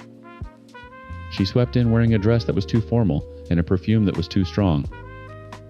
Her eyes immediately scanning the room like a predator. The Yankee swap started after dessert.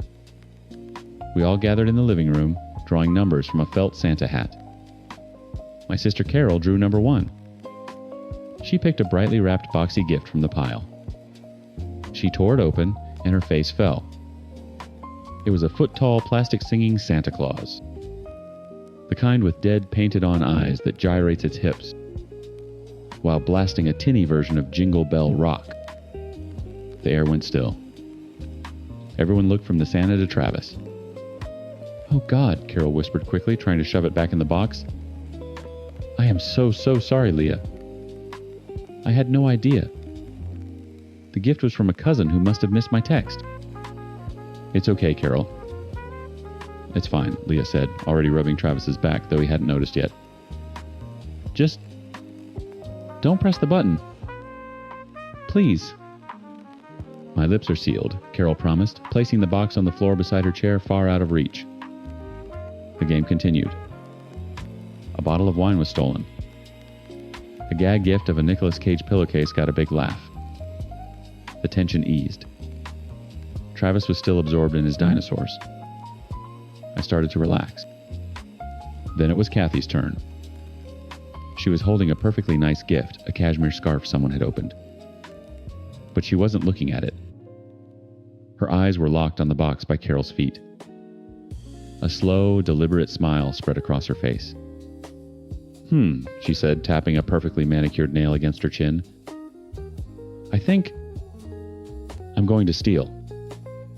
Daniel chuckled nervously beside her. Kath, you have a great scarf. Just keep the scarf. She ignored him. She stood up, her movements theatrically slow, and walked over to my sister. I'll be taking Santa Carol.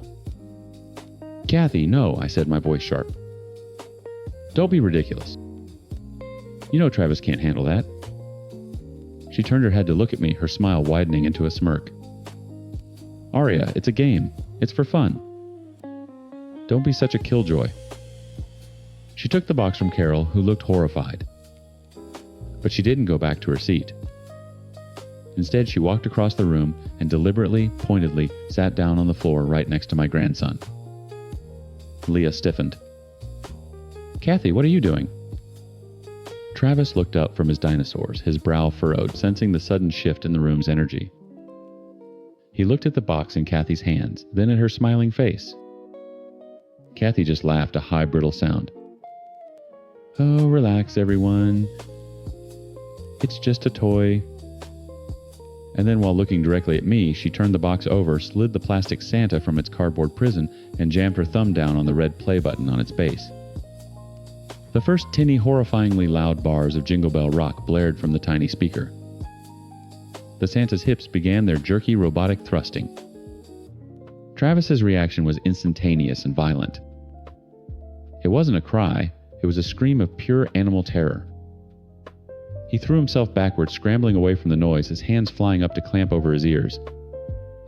His body went rigid, and a keening wail tore from his throat. A sound of absolute agony. The music kept playing. The Santa kept dancing. And through it all, Kathy just sat there laughing. She was actually laughing. The whole world narrowed to that sound, my grandson's terrified screams, the grating electronic music, and my son's wife's cruel, triumphant laughter. Something hot and dark ignited in my chest, a fury so profound it stole my breath. In that moment, the carefully constructed piece of my family didn't just crack. It detonated. I lunged forward, not even thinking. I snatched the gyrating plastic horror from her hands and slammed my thumb down on the off switch. The sudden deafening silence was broken only by my grandson's wrenching sobs. Leah had him wrapped in her arms, rocking him, whispering into his hair, but he was unreachable, lost in the terror. My husband was already on his feet, his face a thundercloud. Get out. But I wasn't done. I turned on Kathy, the plastic Santa still clutched in my hand like a weapon. What is wrong with you? I hissed, my voice shaking with a rage I had never felt before. Kathy scrambled to her feet, her face flushed. Oh my God, it was a joke. You people are so dramatic. A joke. My sister Carol was standing now, her own face pale with shock. You saw him, Kathy. You heard us. You did that on purpose. He needs to learn to cope, Kathy shrieked, her voice cracking. The world doesn't revolve around Travis and his ridiculous list of made-up triggers. That was it. Made up. I took a step closer to her, my voice dropping to a dangerous low. You think his pain is made up for your entertainment? Daniel finally moved, stepping between us and putting a hand on his wife's arm. Okay, let's just calm down. Kathy, honey, you shouldn't have done that. Don't you dare honey me, Daniel, she spat, yanking her arm away. She pointed a trembling manicured finger at Leah, who was now trying to lead a still sobbing Travis out of the room. This is what I'm talking about. The show is over and the star is making his grand exit. Everything always has to stop for him. He is a child, Kathy, I roared, the sound shocking even myself. My grandchild, and you just tortured him for fun.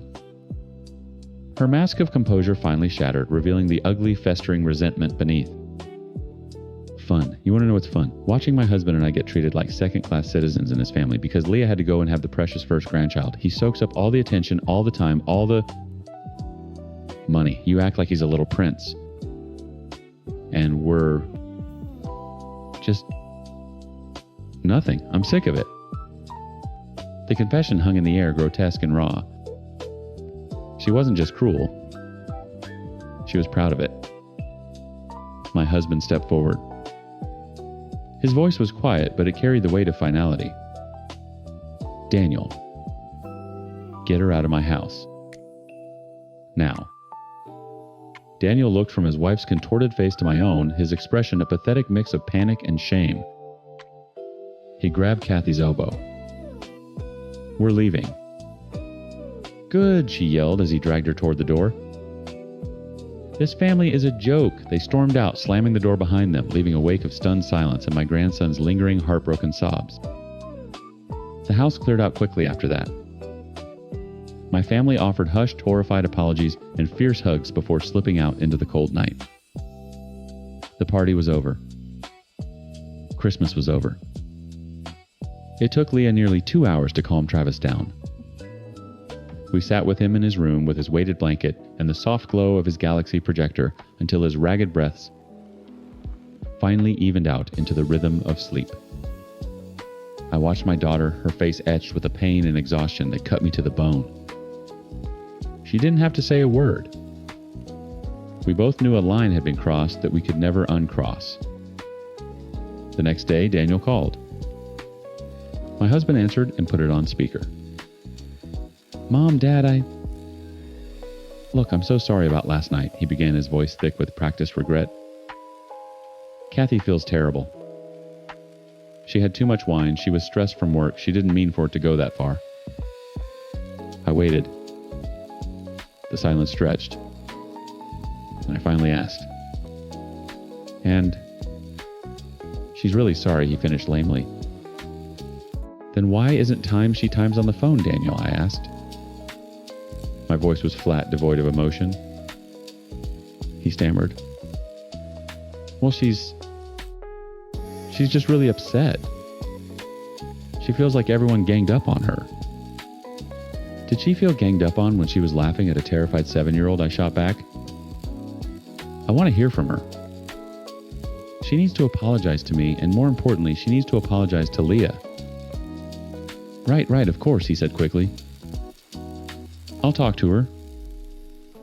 He never called back. A week passed. Then another. New Year's came and went in a quiet, somber fog. We received a text from Daniel Times.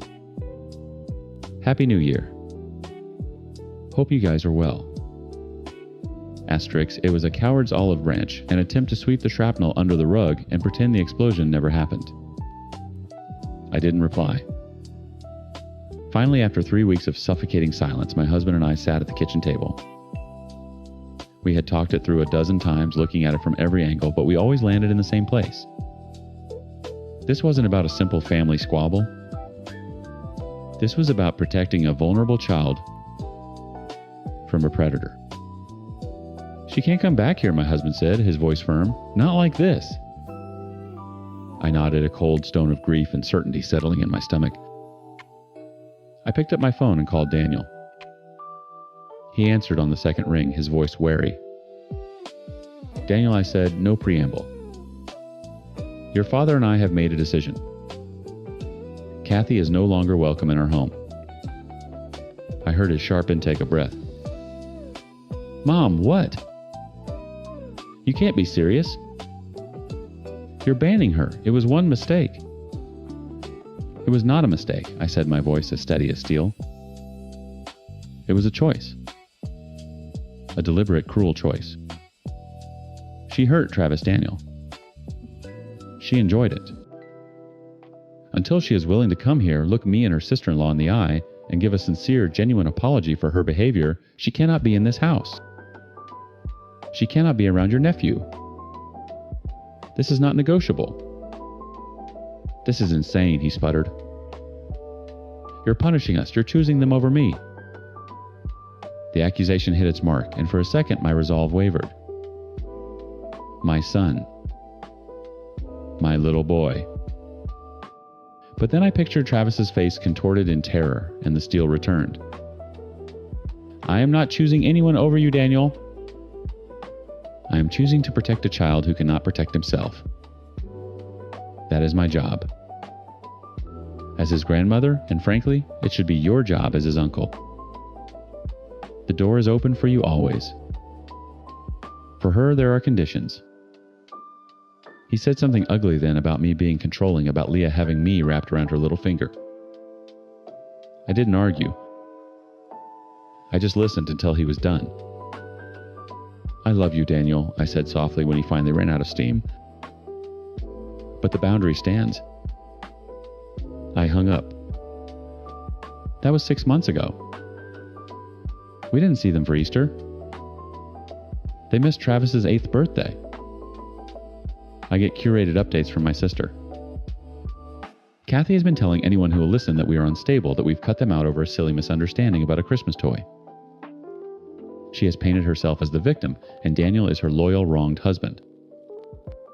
It has broken my heart. There is a hole in our family now, a gaping wound where my son and his wife used to be. Sometimes at night I lie awake and grieve for the relationship I've lost. But then the sun comes up and I hear Travis downstairs humming happily as he arranges his dinosaurs in a perfect sun-drenched line on the living room rug. The sound of his peace is the sound of my certainty. I made a choice. And every single day I am reminded that it was the right one. Story 9. My dad was a phenomenal father. He was also a truly crappy husband. I know that's a hell of an opener, but there's no other way to say it. He was the guy who taught me how to throw a baseball, how to change a tire, and how to talk to girls without sounding like a complete moron. He was also the guy who cheated on my mother more times than I can count. You can't reconcile those two things. You just have to hold them both in your head at the same time and accept them as true. Growing up, our house was a stage, and my mother was the director. Everything was about appearances. The lawn had to be greener than the Hendersons. The Christmas lights had to be more elaborate than the Garcias. My sisters and I were props she dressed up in matching outfits for family photos that screamed, "We are perfect, we are happy, it was all a lie."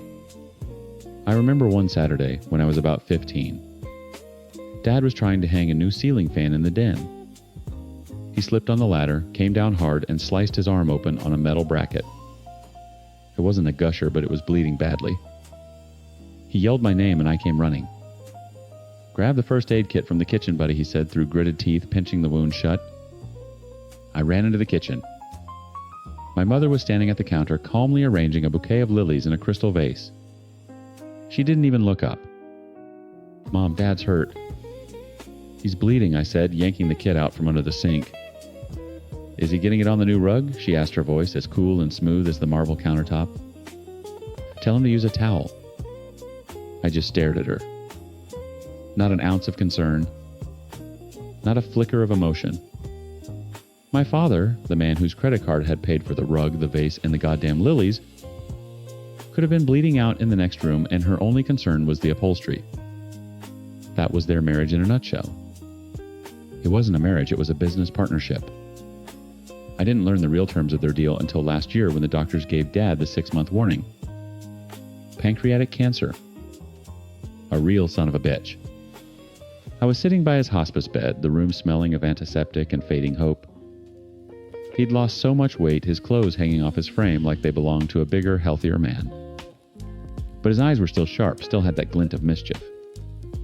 "You know why I never left your mother, David?" he asked out of the blue. His voice was a dry rasp.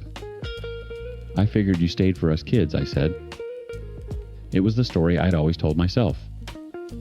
He gave a weak, rattling laugh. That was part of it. At first, but the main reason, blackmail.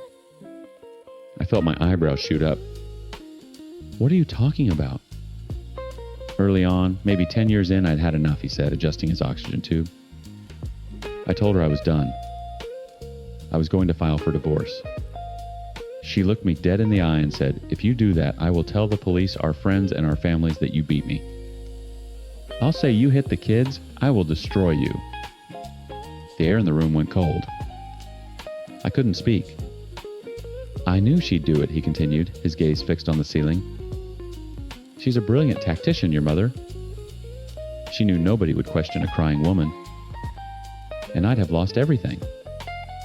My job, my reputation, you kids. So we renegotiated the terms of our contract. She got the house, the lifestyle, the social standing. She got to be Mrs. Perfect Wife with the perfect family. In exchange, she looked the other way. She knew about my extracurricular activities. She didn't care as long as I was discreet and the checks cleared on the first of the month. She traded love for leverage. He finally looked at me, and I saw a lifetime of regret and resignation in his eyes. I was a coward, Dave. I should have fought her. But I was young and scared. So I paid her price.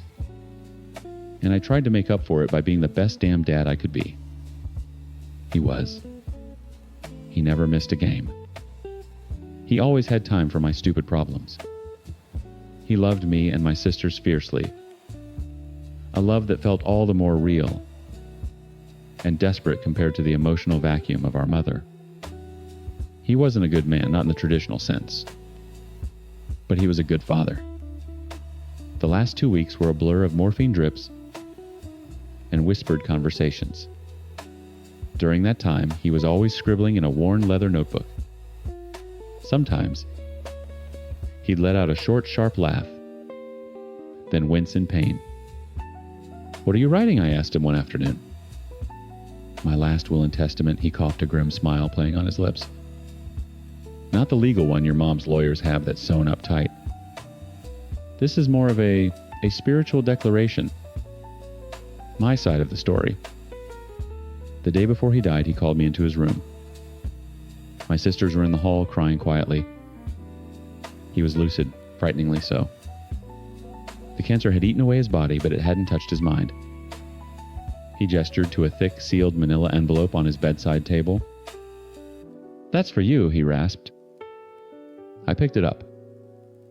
It felt heavy, important. My name was written on the front in a shaky script. "It's my eulogy," he said, locking his eyes on mine. The force of his stare was immense. "And you are going to read it at my funeral." "Dad, I don't. Dad, I don't." "Don't argue with me," he snapped, a flash of his old authority returning. "Not now. She's had the microphone for 30 years, David. She's controlled the entire narrative. This is my one chance to set the record straight. My one chance to have the last word." He started coughing, a deep, ragged sound that shook his entire body. I held a cup of water to his lips. "It's all in there," he whispered when he could speak again. "The good, the bad, and the ugly. It's funny. It's vulgar. It's profane. But it's the goddamn truth. And you are going to get up on that podium and you are going to read every single word of it." He grabbed my wrist with a surprising strength. His skin was paper thin, but his grip was iron. "Promise me, David, no edits. No chickening out because you're afraid of her reaction. You read it exactly as I wrote it. Promise me you'll honor my last wish." I looked at my father, the man who is both a hero and a villain in my life story. I saw the desperation in his sunken eyes, the plea for one final act of loyalty. It wasn't a request. It was a dying man's last command. "I promise, Dad," I said, my own voice cracking. A small, genuine smile touched his lips for the first time in weeks. He squeezed my hand, then let go, his energy spent. He closed his eyes and slipped into a sleep he wouldn't wake up from. And I was left standing there holding the bomb he had built, knowing he had just made me the one to light the fuse. The church was suffocating. It smelled of lilies, my mother's choice of course, and performative grief. I stood at the podium, the polished wood cool beneath my trembling hands. The manila envelope felt like it weighed 100 pounds. Out in the pews, I could see my mother dabbing at her dry eyes with a silk handkerchief, the perfect grieving widow. My sisters, Sarah and Chloe, sat beside her, their faces pale and tense. They knew what was coming. I'd shown them the eulogy the night before. I cleared my throat, the sound echoing in the cavernous silence. My father wrote something. I began, my voice unsteady. He asked me to read it. Unedited. I saw a flicker of confusion on my mother's face, quickly replaced by a placid, condescending smile. She probably thought it was going to be some sweet, sentimental deathbed letter. She had no idea. I broke the seal on the envelope and pulled out the folded pages, my father's familiar spiky handwriting staring up at me. I took a deep breath. Showtime. To anyone who's actually sad, I'm gone. Thanks for coming, I read.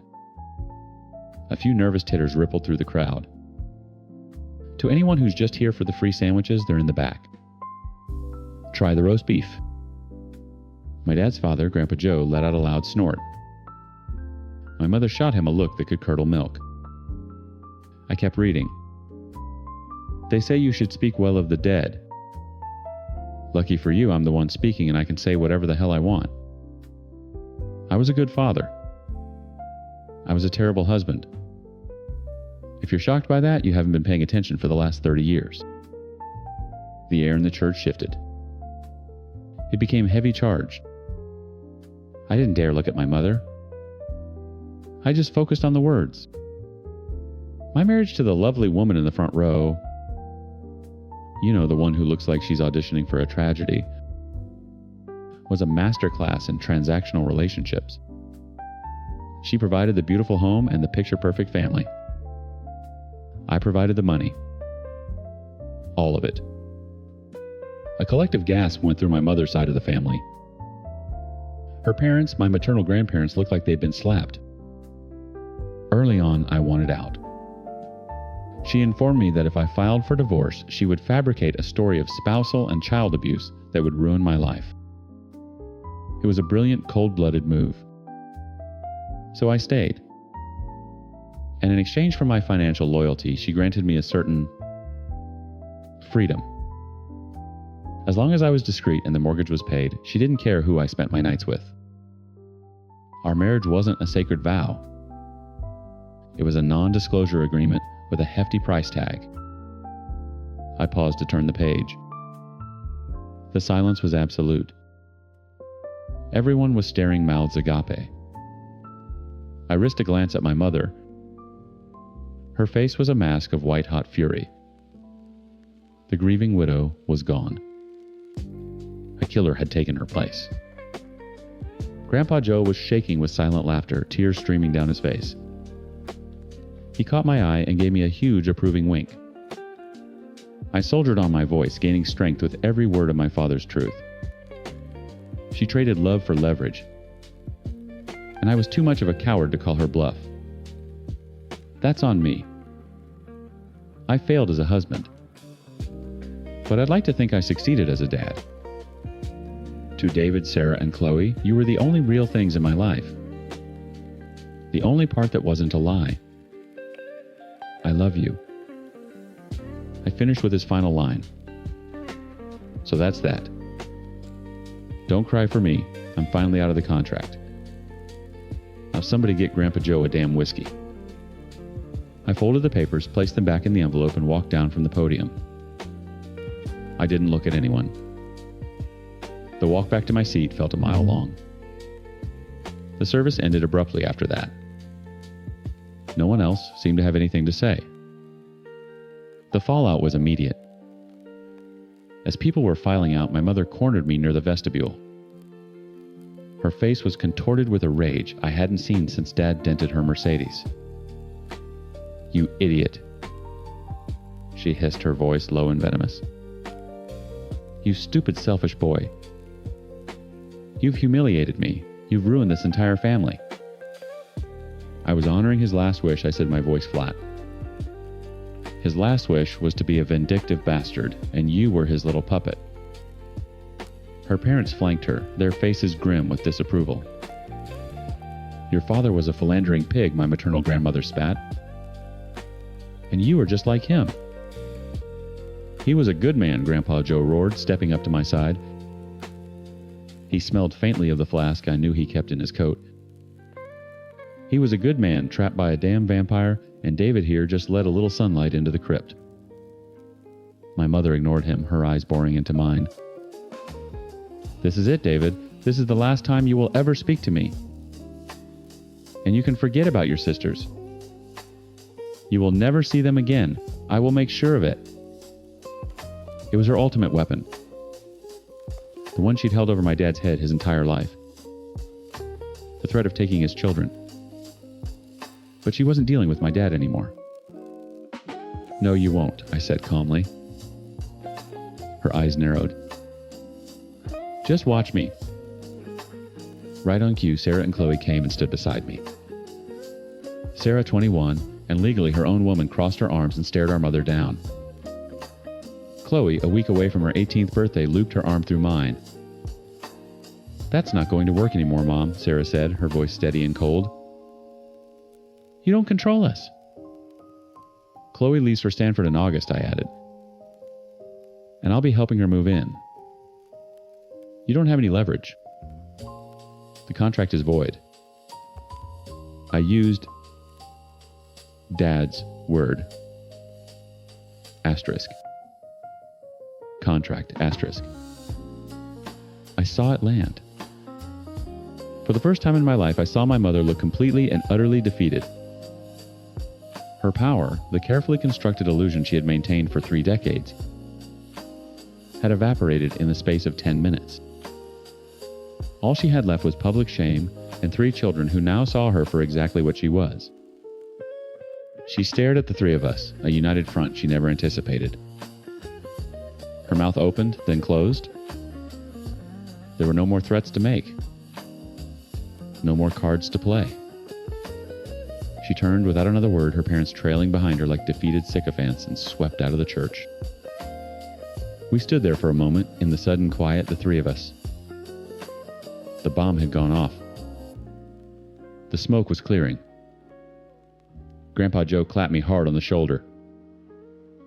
Your father would be so damn proud of you, kid, he said, his voice thick with emotion. I nodded, unable to speak. I looked at the faces of my sisters, and I knew I had done the right thing for them for my dad.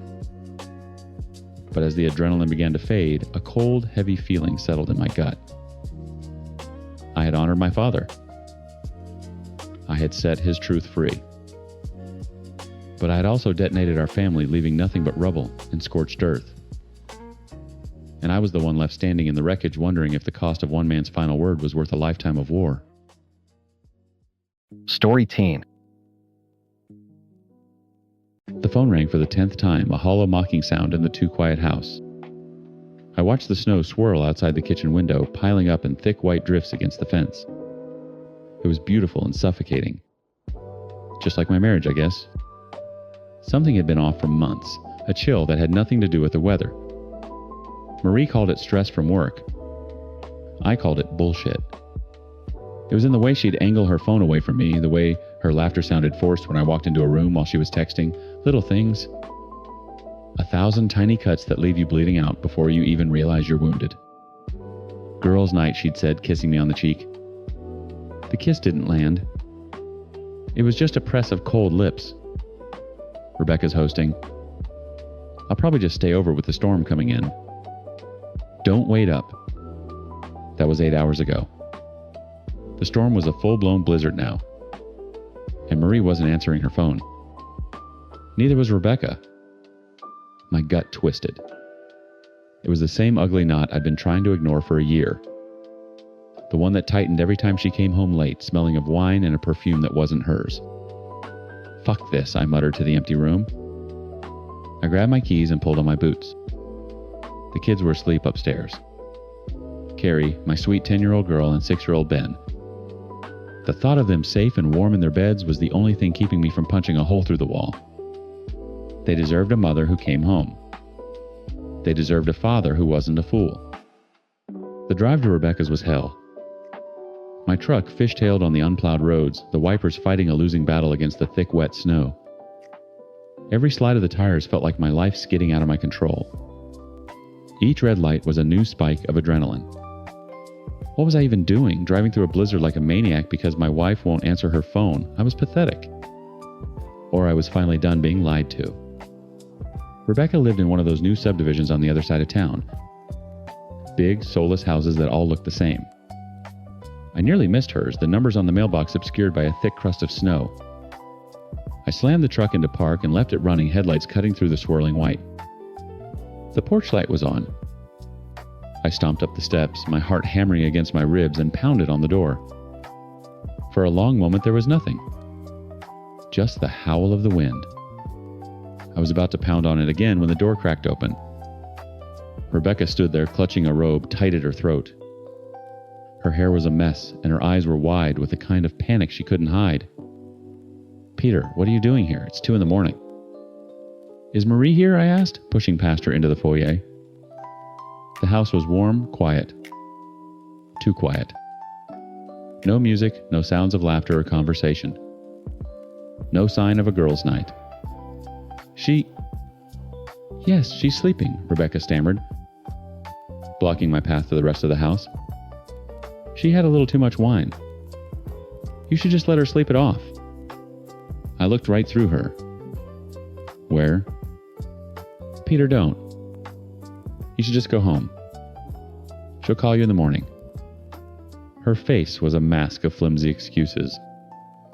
The smell of cheap lies filled the air. I saw it then. The pity in her eyes. She knew. She'd been covering for Marie this whole time. The rage that had been simmering in my gut for months finally boiled over. "Get out of my way, Rebecca." My voice was low, a gravelly sound I didn't recognize. She flinched but held her ground. "Please, just go." I shoved past her. Not hard, but enough to send her stumbling back against the wall. I didn't care. I stalked down the hallway. Living room empty. Kitchen empty except for 2 wine glasses in the sink. I headed for the stairs. "Peter, stop," she whisper-shouted from behind me. I ignored her. There was a guest room at the end of the hall upstairs. I'd helped them move a dresser into it last summer. The door was closed. I put my hand on the knob. It was cold, solid. In that split second, I had a choice. I could turn around, get back in my truck, and pretend this never happened. I could go home and keep living the lie, keep swallowing the poison because it was easier than the cure. Or I could open the door. My hand turned the knob. The room was dark, lit only by the faint gray light filtering through the window. For a second, I thought Rebecca was telling the truth. Then my eyes adjusted. 2 figures in the bed. A tangle of sheets and limbs. Marie's blonde hair was unmistakable, fanned out across the pillow. Curled around her was a man. A man who wasn't me. Something inside me didn't just break. It detonated. The world went red. I didn't shout. I didn't think. I lunged. I yanked the man out of the bed by his hair. He was bigger than me, but he was disoriented, naked, and scrambling. It didn't matter. I was pure blind rage. My fist connected with his jaw. A wet cracking sound. He crumpled to the floor. I got on top of him, my hands finding his throat, my thumbs digging into his windpipe. He gurgled, clawing at my arms. Marie was screaming. A shrill, terrified sound. "Peter, stop! Oh my God, stop!" I barely heard her. All I could see was the stranger's face contorted in fear. The man who had been in my wife's bed. In my life. A lamp crashed to the floor. Rebecca was pulling at my shoulders, shouting my name. "You're gonna kill him. Peter, get off him." Her words finally cut through the haze. I felt her nails digging into my arms as she and Marie somehow managed to haul me off him. I stumbled back, landing hard against the wall, sliding down to the floor. I was on my knees, chest heaving, knuckles split and bleeding. The man on the floor was choking, gasping for air, a dark bruise already blooming on his cheek. Rebecca was helping him up, shielding him with her body. But I wasn't looking at them. I was looking at my wife. She was huddled against the headboard, clutching a sheet to her chest. Her face was pale, streaked with tears. But it wasn't fear in her eyes. It wasn't remorse. It was something else. Something I'd seen 1,000 times but never understood until this exact moment. It was pity. She was looking at me like I was something pathetic she had scraped off her shoe. That look on her face broke the last thread holding me together. I got up, grabbed her arm, and dragged her out of that house, a sheet still tangled around her waist. I threw her in the passenger seat of my truck. The drive home was a blur of fury and snow. Words ugly and sharp filled the cab. I remember turning to look at her, my hand raised and seeing the headlights. Then a universe of screaming metal and shattering glass. The first call I made was to my parents. I was sitting in a plastic chair in the hospital waiting room, the smell of antiseptic burning my nostrils. My right hand was bandaged, my ribs ached, but I was walking. Marie wasn't. "She's alive," I said into the phone, my voice flat. Crushed shoulder, some broken ribs. They're watching for a collapsed lung. "Oh, thank God," my mom breathed. "Peter, what happened? The storm." "She wasn't at Rebecca's for a girls' night," I cut her off. "She was sleeping with someone else. I found them. We crashed on the way home."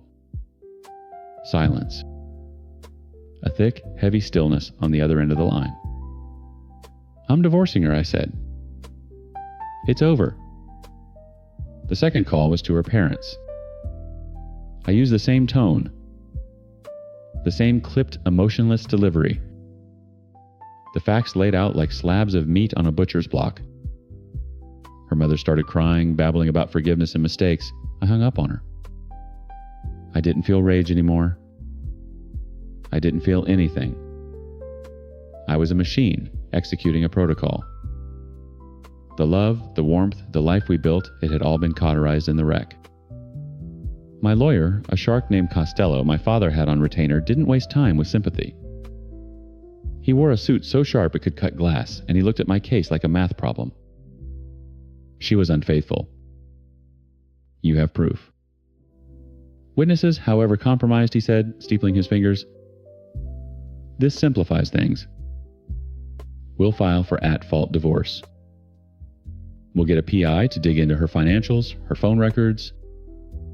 Standard procedure." He paused, looking at a checklist on his legal pad. "And we'll need DNA tests for the children." I stared at him.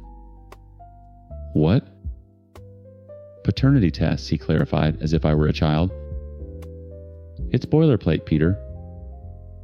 We have to verify paternity to settle custody and support. We don't leave any doors open for her to contest later. It's just a box we have to check. A box to check. Carrie and Ben. My kids." The idea was so absurd, so insulting it barely registered. "That's not necessary. They're my kids." "I'm sure they are," Costello said, his face unreadable. "But the court doesn't run on certainty, it runs on proof. It's a simple cheek swab.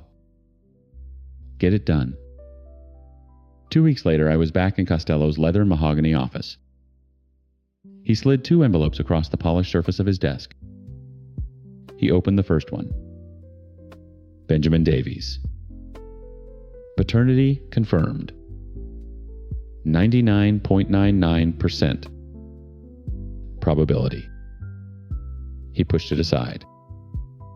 He picked up the second one, slitting it open with a silver letter opener. He read the single sheet of paper inside, and his professional mask flickered for just a second. A tiny, almost imperceptible muscle twitched in his jaw. He slid the paper over to me without a word. The black and white text was stark. Clinical. Asterisk. Subject. Carrie Davies. Asterisk. Asterisk. Conclusion. The alleged father is excluded as the biological father of the child. Asterisk. The words didn't make sense. I read them again. And again. Asterisk. Excluded as the biological father. Asterisk. My vision tunneled. The hum of the city outside the window faded to a dull roar in my ears. Costello was saying something, but his voice was distorted like it was coming from underwater. Carrie. My little girl. The one I taught to ride a bike, her terrified little hands gripping mine. The one who fell asleep on my chest every time we watched a movie. The scraped knees I'd bandaged, the bedtime stories I'd read, the monster checks under the bed. Her smile, which was the only thing that made sense in the world. A lie. All of it. A lie. The mediation was held in a sterile conference room. Just me, Costello, Marie, and her lawyer. She wore a black sling on her arm, a permanent reminder of that night. Her face was pale and drawn. She wouldn't look at me. I didn't speak. I just took the lab report from my briefcase and slid it across the table. She stared at it. Her lawyer, a tired-looking woman in her 50s, picked it up and read it. Her shoulders slumped. She whispered something to Marie. Marie finally looked up at me. There were no tears, no shock, just a hollowed-out resignation like a soldier who had finally been captured after a long, pointless war. Peter, She started. Don't, I said. My voice was quiet, but it cut through the room like a razor. Don't you dare say you're sorry. Just answer the question. Who is he? She shook her head, a small, pathetic motion. I don't know. The air left my lungs. What do you mean you don't know? Her lawyer sighed. My client is prepared to state for the record that during the time of Carrie's conception, she was involved in multiple extramarital affairs. Multiple. The word hit me like a physical blow. This wasn't one mistake. This was a lifestyle. My entire marriage had been a sham. I wasn't her husband. I was her cover story. The stable, reliable fool who paid the mortgage and raised another man's child. How many, I heard myself ask. The question felt distant, as if someone else were speaking. Marie flinched. I don't know, Peter. A few. It didn't mean anything. It didn't mean anything. I slammed my hand on the table, the sound echoing like a gunshot. My daughter, the girl I have raised for 10 years, isn't mine, and you say it didn't mean anything. She times your daughter, she whispered, tears finally welling in her eyes. You're the only father she's ever known. Don't you use her to manipulate me, Costello, cut in his voice like ice. Not anymore. I was no longer in a conference room. I was at the bottom of a deep, dark ocean. The pressure was crushing me. My wife was a stranger. My daughter was a stranger's child. My life, every memory, every holiday, every family photo on the wall, it was all fake. A meticulously crafted stage play where I was the only one who didn't know his lines. I stood up my chair, scraping harshly against the floor. I looked at Marie, truly looked at her for the last time. I saw nothing. No love, no hate. Just an empty space where my wife used to be.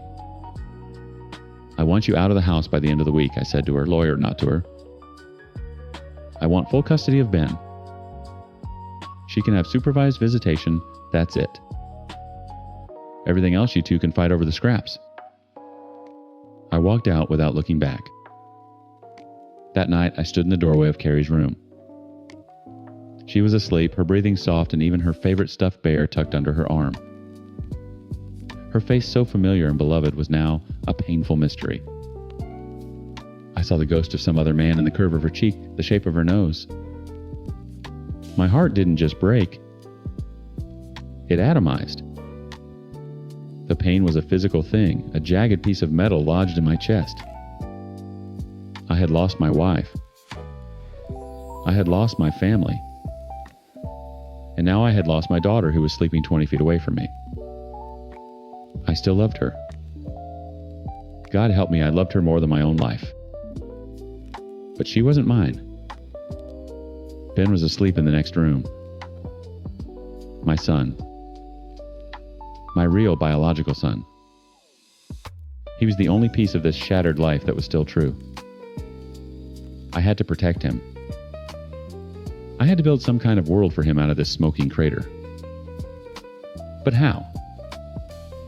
How do you explain to a 6-year-old that mommy is gone? How do you explain to your daughter that the legal papers now call you nothing? I closed her door, the soft click echoing the final brutal end of everything I had ever believed in. Story 11. I remember the exact shade of paint we argued over for the living room. Seacliff Gray Liam had called it. I'd wanted something warmer, but he'd insisted gray was more timeless. He talked about our future like that, a solid, well-planned thing built on timeless foundations. We had the apartment, the shared Netflix account, and Gus, our goofy golden retriever who loved Liam just a little bit more. We were a unit. And us. The crack started with a name, Heather. Heather from work is hilarious, he'd say, phone glowing in his lap as we watched TV. She gets my sense of humor. Oh yeah, what's so funny? I'd ask, trying to nudge Gus off my side of the couch. Just work stuff. He wouldn't get it. She was his work wife, a term I've since decided should be grounds for immediate termination. He swore it was platonic. A joke. Just someone to survive the corporate grind with. I tried to believe him. I really did. I invited her to my birthday drinks. She was mousy and quiet, clinging to Liam's side and offering me a polite, tight-lipped smile that never reached her eyes. She seemed harmless. A beige-colored person. 2 months later, Liam came home from work and wouldn't look at me. He just stood in the doorway of our Seacliff Gray living room, his shoulders slumped. I can't do this anymore, he said to the floor. Do what, work late? Because I can order pizza. I was trying to make it easy for him to smooth over whatever rough day he'd had. No Clara. Asterisk. This asterisk. He finally looked at me and his eyes were hollow. Us. I can still feel the air leaving my lungs. There was a physical punch. What are you talking about? We were just looking at vacation spots last night. I know. I'm sorry. His excuses were a waterfall of cliches. He felt trapped. He needed to find himself. He wasn't the man I deserved. It was all polished, rehearsed bullshit. He'd already packed a bag. It was in his car. He took nothing but his clothes and his PlayStation. He didn't even fight me for Gus. That should have been the biggest red flag of all. The next 3 months were a blur of takeout containers, tear-soaked pillows, and obsessive social media stalking. His accounts were locked down tight. Nothing. I was a ghost, haunting a life I no longer had access to. My friends tried. They brought wine and ice cream and told me I was better off, but their words felt like trying to put a Band-Aid on a bullet wound. The confirmation came on a Tuesday. A mutual friend from Liam's office, probably drunk on post-work margaritas and guilt, sent me a single, unsolicited screenshot.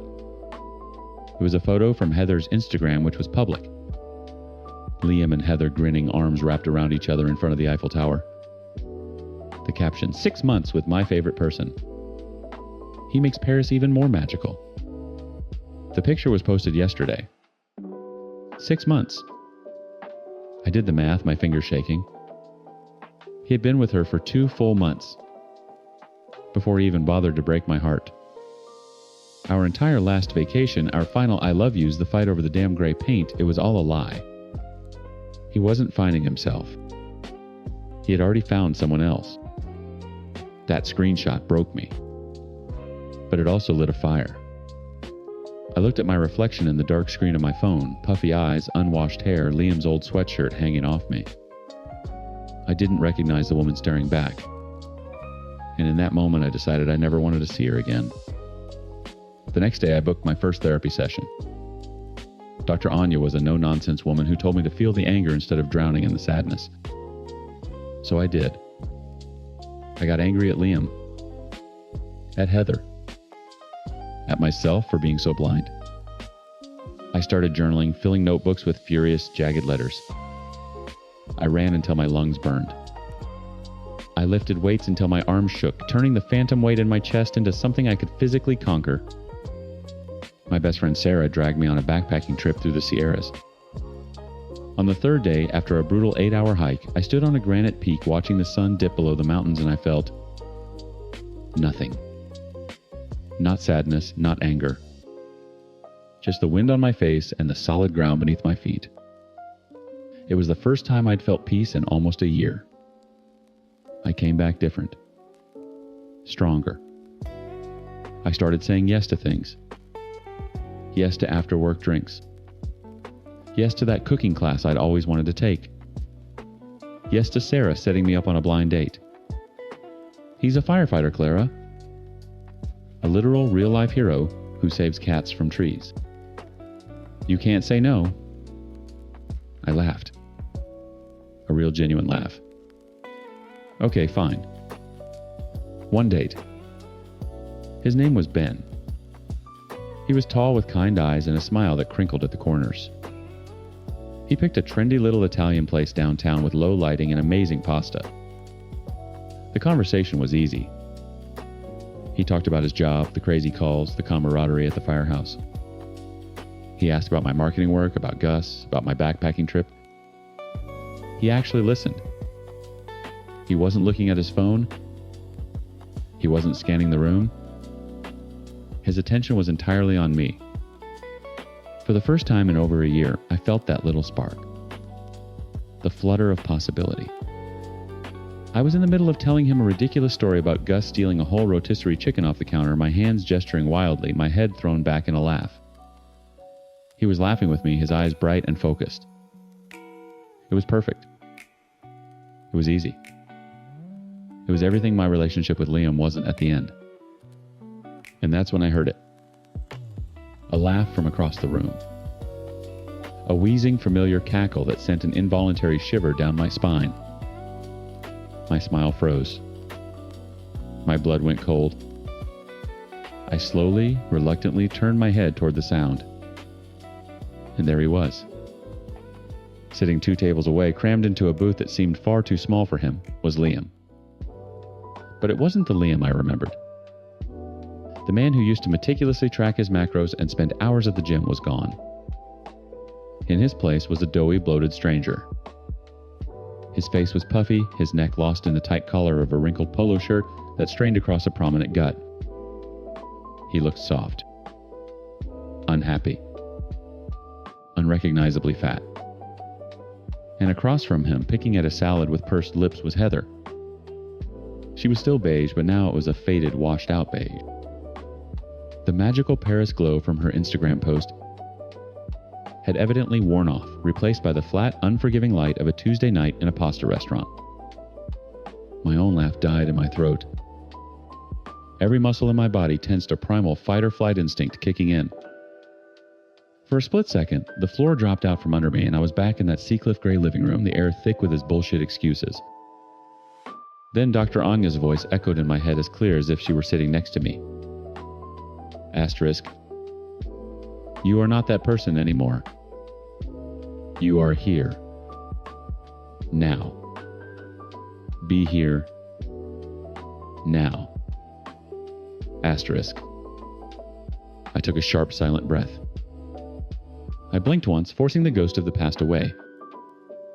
I turned back to the man in front of me. The real man. Sorry, I said, my smile returning, feeling only a little brittle at the edges. You were saying Gus and the chicken. Ben was still grinning, completely oblivious. Yeah, so did you ever get it back from him? Are you kidding? By the time I caught him, he'd inhaled the whole thing. There was nothing left but a crime scene of bones and regret. Mostly my regret. He laughed. A deep, genuine sound that warmed the space between us. A dog of action. I respect that. I kept my eyes locked on his. I listened intently as he told me a story about a rookie at the firehouse who tried to cook a frozen pizza without taking the cardboard off the bottom. I laughed until my stomach hurt. I felt his knee brush against mine under the table, and I didn't pull away. I was here. I was present. I was on a fantastic date with a handsome, funny man who saved people for a living. But I'm only human. I snuck a glance. Liam had seen me. His fork was frozen halfway to his mouth. The color had drained from his already pallid face, leaving it a pasty gray. His eyes were wide with a look I knew all too well, the cornered, panicked expression of a man who's been caught. He stared at me at my smile at Ben, laughing across from me. He looked from my fitted black dress to his own strained shirt buttons. I could practically see the gears grinding in his head, the pathetic, frantic calculations. Heather, noticing his sudden paralysis, followed his gaze. Her mousy face tightened. Her eyes, small and hard, swept over me with a flicker of pure venom before she looked away, her posture rigid. She said something to Liam, a short, sharp whisper. He didn't answer. He just lowered his fork, his appetite clearly gone. For the rest of their meal, they didn't speak. They sat in a thick, miserable silence, pushing food around their plates. Liam kept stealing glances, each one more fraught than the last. Heather just stared at her pasta, her jaw clenched. They looked like two strangers forced to share a table at a bus station. Our own conversation, meanwhile, flowed like wine. Ben and I talked about everything and nothing bad, movies, dream vacations, the best place to get a burrito in the city. He paid the bill, insisting over my protests. You can get the next one, he said, and the unspoken promise of a second date hung in the air, sparkling and full of potential. As we stood to leave, I knew this was the moment of truth. To get to the exit, they would have to walk directly past our table. My heart gave a little thump, a final echo of the old fear. I took a steadying breath. Ben put a light hand on the small of my back, guiding me toward the aisle. Just as he did, Liam and Heather were getting up. Their timing was hideously perfect. Liam saw us, saw Ben's hand on my back, and he flinched as if he'd been slapped. He quickly looked at the floor, his shoulders slumping in defeat. He shuffled past his gaze, fixed on his own feet, a man desperately trying to become invisible. Heather trailed behind him, her head held high in a show of defiant pride, but the bitter set of her mouth gave it all away. She refused to look at me. I didn't look at them either. As they passed, I turned my head slightly, smiled up at Ben, and said, "That story about the cat in the vending machine is legitimately the funniest thing I've ever heard." I felt their presence pass by like a cold draft, and then they were gone. I didn't turn to watch them go. Ben walked me to my car, the cool night air feeling clean and fresh. Under the warm glow of a streetlight, he stopped. "I had a really great time tonight, Clara," he said, his kind eyes crinkling at the corners. "Me too," I said, and I meant it more than I'd meant anything in a long time. He leaned in and kissed me. It wasn't a firework exploding movie scene kiss. It was better. It was gentle and sure and warm, a kiss that felt like a beginning. When I got home, Gus greeted me at the door, his tail thumping a frantic rhythm against the wall. I dropped my keys in the bowl by the door and knelt to bury my face in his soft, familiar fur. Leaning against the doorframe, I thought about Liam. I had spent months fantasizing about this moment, playing out 100 different scenarios in my head. I'd be in a killer dress. I'd say something witty and devastating. I'd make him see exactly what he'd lost. But the reality was so much quieter and so much more satisfying. I felt no vengeful thrill, no surge of triumphant rage. There was no anger left to fuel it. All I felt was a strange, distant pity. Pity for the man who had traded a life we were building for that. For silent, miserable dinners. And a body that looked as unhappy as his eyes.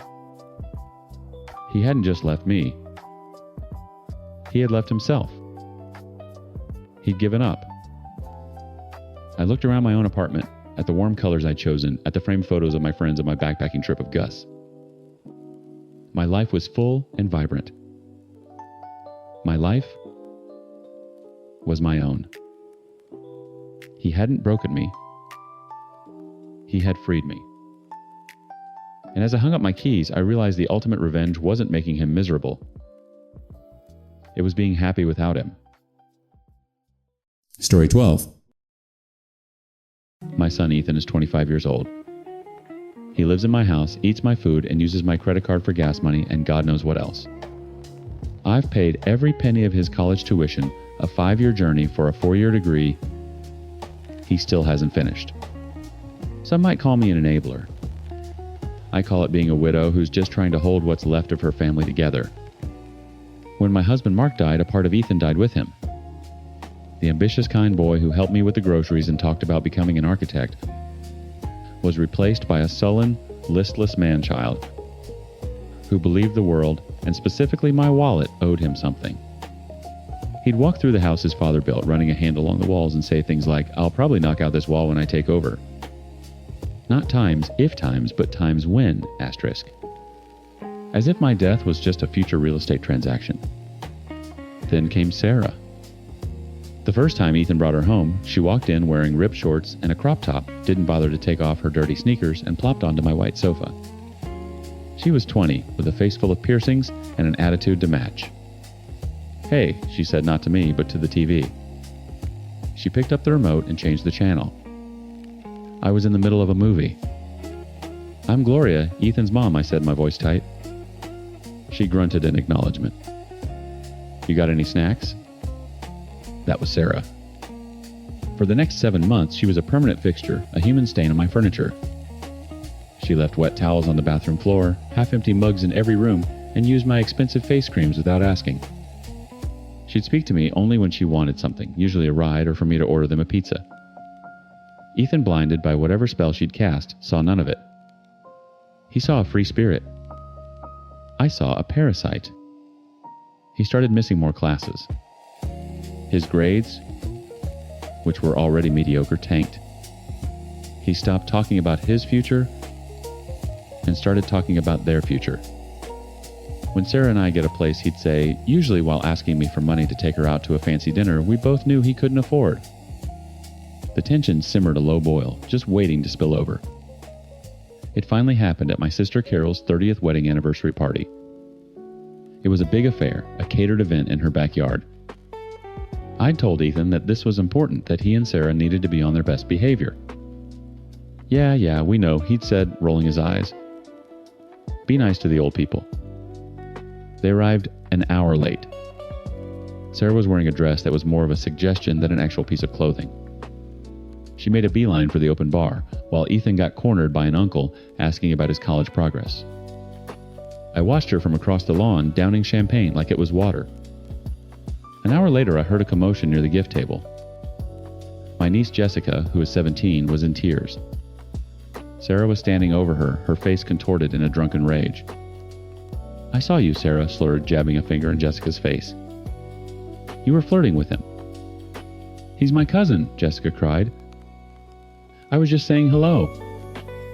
Ethan rushed over, but not to calm Sarah down. He immediately took her side. "Why are you messing with my girlfriend, Jess? What did you say to her?" My brother-in-law Dave stepped in. "Ethan, your girlfriend is drunk, and she's harassing a minor. You need to take her home. Now." Instead of being ashamed, Ethan puffed out his chest. "Don't you talk to her like that. You don't know anything." "I know she's causing a scene at my party," Dave said, his voice dangerously low. "Then maybe your party sucks," Sarah shrieked. She grabbed a half-full bottle of wine off a nearby table and made a gesture like she was going to throw it. That was it. I grabbed Ethan's arm, my nails digging into his skin. "Get her out of here, now." His eyes were filled with a fury I hadn't seen since Mark's funeral. He looked at me like I was the enemy. "Fine. We'll go. But this is on you. All of you." He dragged Sarah away, who was still screaming insults over her shoulder. The party was ruined. My sister's night was ruined. I spent the next hour apologizing to everyone. The humiliation burned in my stomach like acid. When I got home, I went straight to Ethan's room. He He was sitting on his bed, a mountain of unwashed clothes at his feet, while Sarah was passed out, still in her dress, snoring. "We need to talk," I said, keeping my voice down. He didn't look at me. "I'm tired." "I don't care. You embarrassed this entire family tonight. You let that girl, that child, verbally assault your cousin and threaten your uncle." "She was just defending me," he mumbled, picking at a loose thread on his comforter. I felt a snap deep inside me. The last thread of patience I had for him. "Defending you, Ethan. She's a mess. She is dragging you down into the gutter with her, and you're letting her." He finally looked up his face, a mask of indignation. "You just don't like her because she's not some perfect little housewife you can approve of." "I don't like her because she is rude, disrespectful, and a drunk," I shot back. "And until you can both figure out how to act like decent human beings, you are not to bring her to another family event. You're both banned. Do you understand me?" His jaw tightened. He stood up, towering over me. "You can't do that." "I just did," I said, my voice ice. "This is my family. My house. My rules." I walked out and slammed his door. The next 2 weeks were a suffocating silent war. We lived in the same house, but on different planets. He'd be in the kitchen when I came in, and he'd grab his bowl of cereal and walk out without a word. I'd leave his clean laundry outside his door. He left his share of the bills on the counter for me to find. The air was thick with resentment. I was miserable, but I refused to back down. I was his mother, not his doormat. I kept waiting for an apology, a sign of remorse, anything. It never came. Then one Thursday evening, I was in the living room trying to pay bills and ignore the hole my son's lifestyle was burning in my finances. I heard his key in the lock. I didn't look up. I braced myself for another night of hostile silence. He didn't go to his room. His footsteps stopped in the doorway. "Mom." His voice was different. Not angry. Not sullen. It was weirdly cheerful. It set my teeth on edge. I finally looked up from the stack of papers. He was standing there, fidgeting with his hands, a nervous but triumphant grin plastered on his face. And then Sarah stepped out from behind him. She was beaming a smug cat. That ate the canary look in her eyes. She held up her left hand, and a gaudy, oversized ring caught the light from the lamp. "We have something we want to tell you, Ethan," said his voice, brimming with a kind of challenging excitement. He took a deep breath, his eyes locked on mine. Waiting for a reaction. So he prodded a smug grin on his face. "Do you approve of her now?" A sound escaped my throat. It wasn't a word. It was a laugh. A short, sharp, ugly bark of disbelief. It was the most honest sound I'd made in months. The triumphant look on his face curdled. Sarah's smile faltered. "No, Ethan," I said, my voice suddenly flat and cold. "I do not." His face flushed a deep, blotchy red. "What? Are you kidding me? After all this, you're still on this?" All what I asked, gesturing vaguely at the ring, the girl, the whole pathetic spectacle. 7 months of her living here like a slob. The drunken scene at your aunt's party. This engagement doesn't erase any of that. It just makes it worse. "You don't know her," he yelled, his voice cracking. "You've never even tried." "I know what I see," I said, finally standing up. I was done being small in my own home. I see a 20-year-old girl who can't hold her liquor and a 25-year-old man who can't hold a job. You can't do your own laundry. You can't cook a meal that doesn't come out of a box. You live off my money under my roof, and you have the audacity to think you're ready to support a wife. "I'll get a better job," he shot back. "We'll figure it out. We love each other." "Love doesn't pay the mortgage, Ethan. Love doesn't buy groceries or pay for health insurance. And I'm sure as hell not paying for it." Sarah, who had been silent until now, found her voice. We were hoping you'd help with the wedding. We want something nice, you know, at that vineyard upstate. The sheer, unadulterated entitlement of it all stole my breath. I turned my gaze on her, and for the first time she actually flinched. Let me make this perfectly clear, I said, my voice dangerously low. I will not give you one single penny for a wedding. Ethan stepped in front of her, a human shield of indignation. You can't do that. It's my money too. Dad would have wanted. Don't you dare, I snapped, pointing a trembling finger at him. Don't you dare bring your father into this. Your father was a man who worked 60-hour weeks to build this life. He would be ashamed of what you've become. Tears welled in his eyes, but they were tears of rage, not sorrow. This isn't fair. You're just trying to control me. No, Ethan. I'm done. This is me letting go. I took a deep, steadying breath, the words lining up in my head, a final, desperate gambit. Here's the deal. You want to be a man? You want to get married? Fine. But the day you say, I do, is the day you move out. The allowance stops. The credit card gets cut off. The car insurance is in your name. You want an extravagant wedding? You can pay for it yourselves. He stared at me, his mouth hanging open. You'd kick me out. I will continue to pay your college tuition because I made a promise to your father that I would see you get your degree. That is the last and only thing I will pay for. The rest, the free ride, it's over. I have 2 other children to get through college, and I will not sacrifice their futures to fund your fantasy. Our fantasy? He sputtered. This is our life. This is my home. And there it was. The heart of it all. The rotten core of his entitlement. No, I said, the word landing between us like a block of ice. It's my home. Mark and I built it. It is not and was never promised to you. When I'm gone, this house and whatever is left will be split 3 ways. It is not your birthright, Ethan. It's not yours to take over. You have no claim on it. The color drained from his face. He looked like I had physically struck him. He had built his entire future on the foundation of a lie he told himself, and I had just demolished it with a single sentence. He just stood there, swaying slightly, speechless. It was Sarah who broke the silence. You're a bitch, she hissed. I didn't even look at her. My eyes were locked on my son. Get out of my house, he whispered, his voice hoarse with fury. Both of you.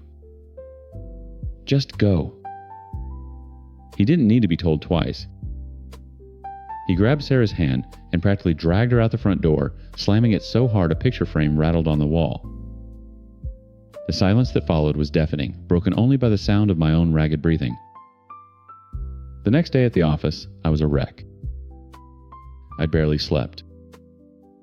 I'd replayed the conversation 1,000 times, each word a fresh stab of guilt. I confided in 2 of my coworkers during our lunch break, hoping for some reassurance. I didn't get it. You're kicking him out, Brenda said, her eyes wide over her Cobb salad. Gloria, he's your son. You can't just throw him on the street.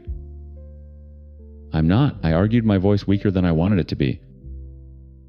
I'm just cutting off the financial support if he makes this ridiculous choice. It's the same thing, Diane chimed in, adjusting her glasses. They're young. They'll make mistakes. That's what family is for, to be a safety net. Mark would never have wanted you to be so harsh. The mention of his name was a low blow, and she knew it. The sandwich in my hands felt like a lead weight. They saw a cruel mother punishing her son for being in love. They didn't see the years of enabling the listlessness, the disrespect, the slow-motion car crash I was desperately trying to prevent.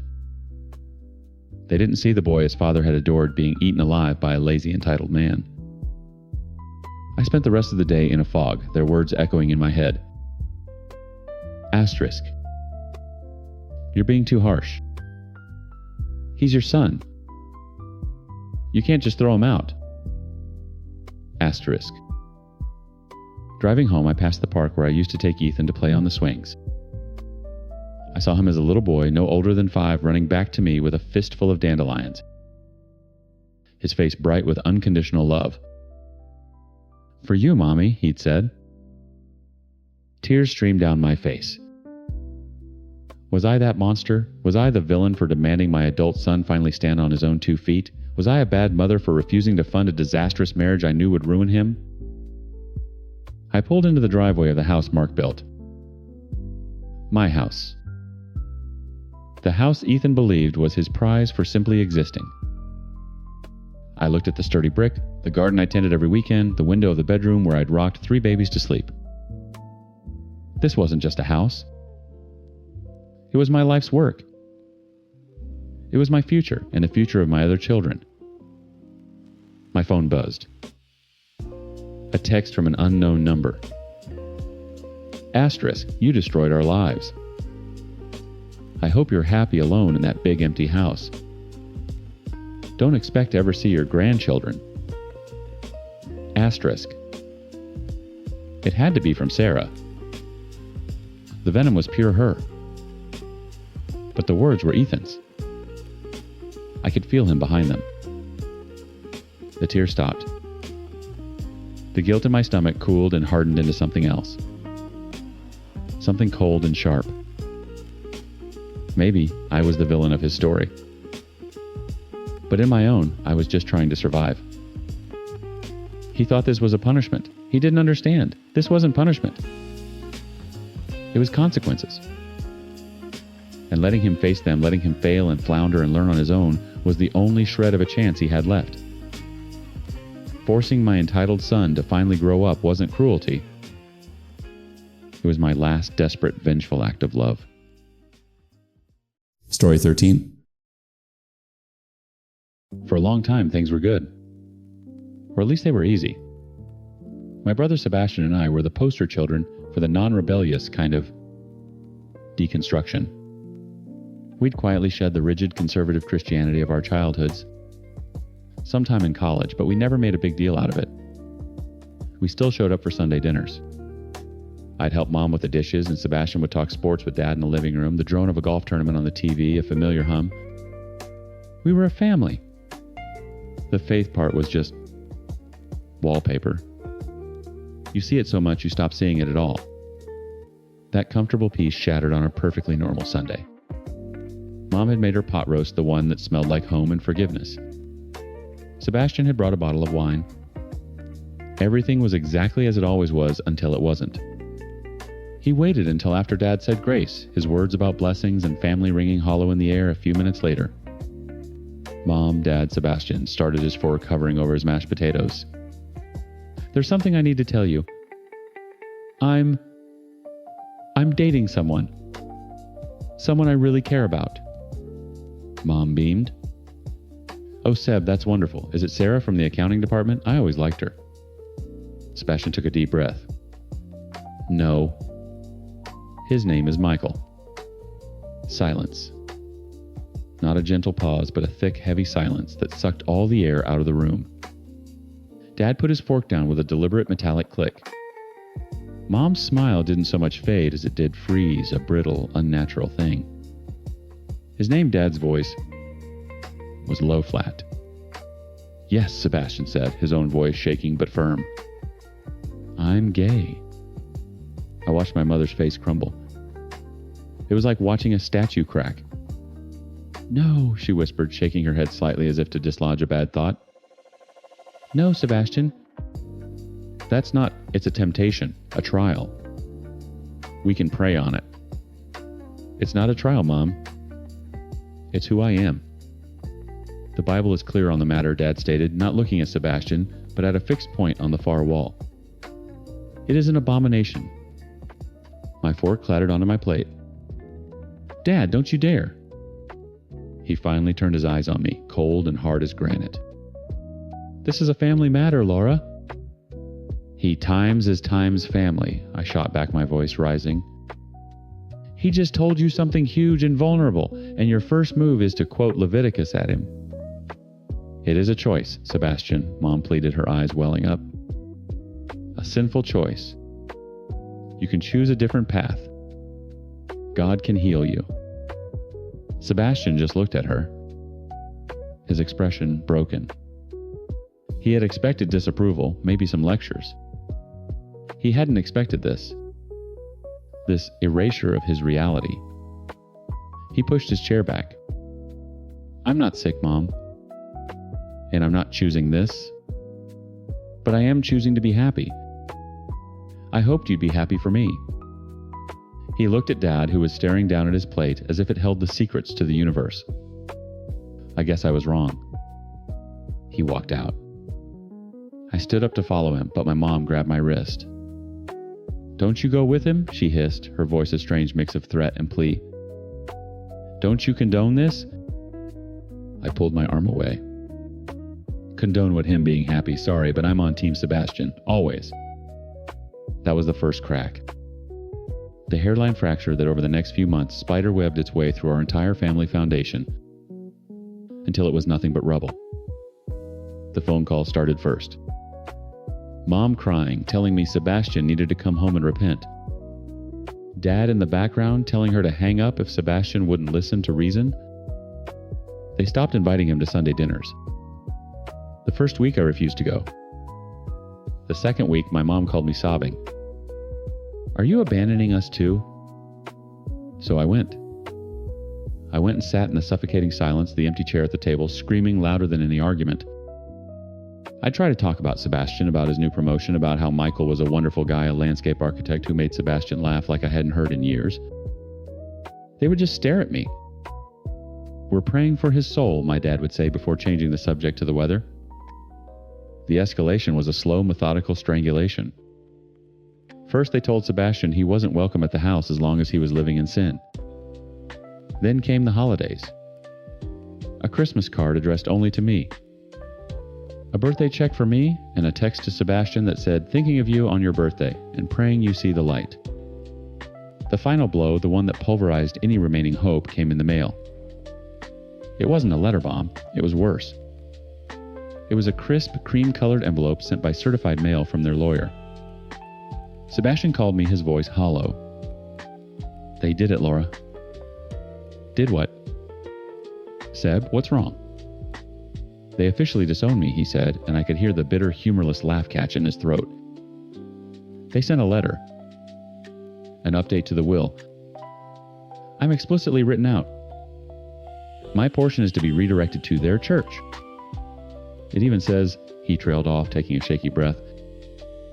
It says, for the moral failings of our son Sebastian, who has turned his back on God and family. My blood went cold. This wasn't a heat-of-the-moment argument. This was calculated. This was legal. This was forever. I hung up with Sebastian, promising I'd be over in 20 minutes with a bottle of whiskey and a pizza, and immediately dialed my parents' number. My dad picked up on the second ring. Laura. You disowned him, I said, no preamble. You got a Times lawyer, Times, and you put it on paper. We did what we had to do, he said, his voice devoid of any emotion. We cannot and will not condone his lifestyle. It goes against everything we believe. Believe? What do you believe in? A God that tells you to throw your own son away. Is that what you tithe for every Sunday? For the privilege of hating your own child? You watch your tone, he warned. No, I'm done watching my tone. I'm done sitting at your silent dinner table pretending this is normal. You had a choice here. You had a choice between your dogma and your son, and you chose wrong. You chose a book of rules over a living, breathing person who loves you. There was a long pause on the other end of the line. I could hear my mom crying softly in the background. For a second, a stupid, hopeful part of me thought he might break. He might say he'd made a mistake. Instead, his voice came back colder than ever. The Lord gives and the Lord takes away. Sometimes a branch must be cut off to save the tree. He hung up. I stood there, phone pressed to my ear, listening to the dead air. That was it. The schism was complete. The line wasn't just drawn. It was a canyon, and they were on the other side. My loyalty was with my brother. It always would be. I put my phone in my pocket, grabbed my keys, and walked out the door, away from one half of my family and toward the other. I didn't know it then, but the war was only just beginning.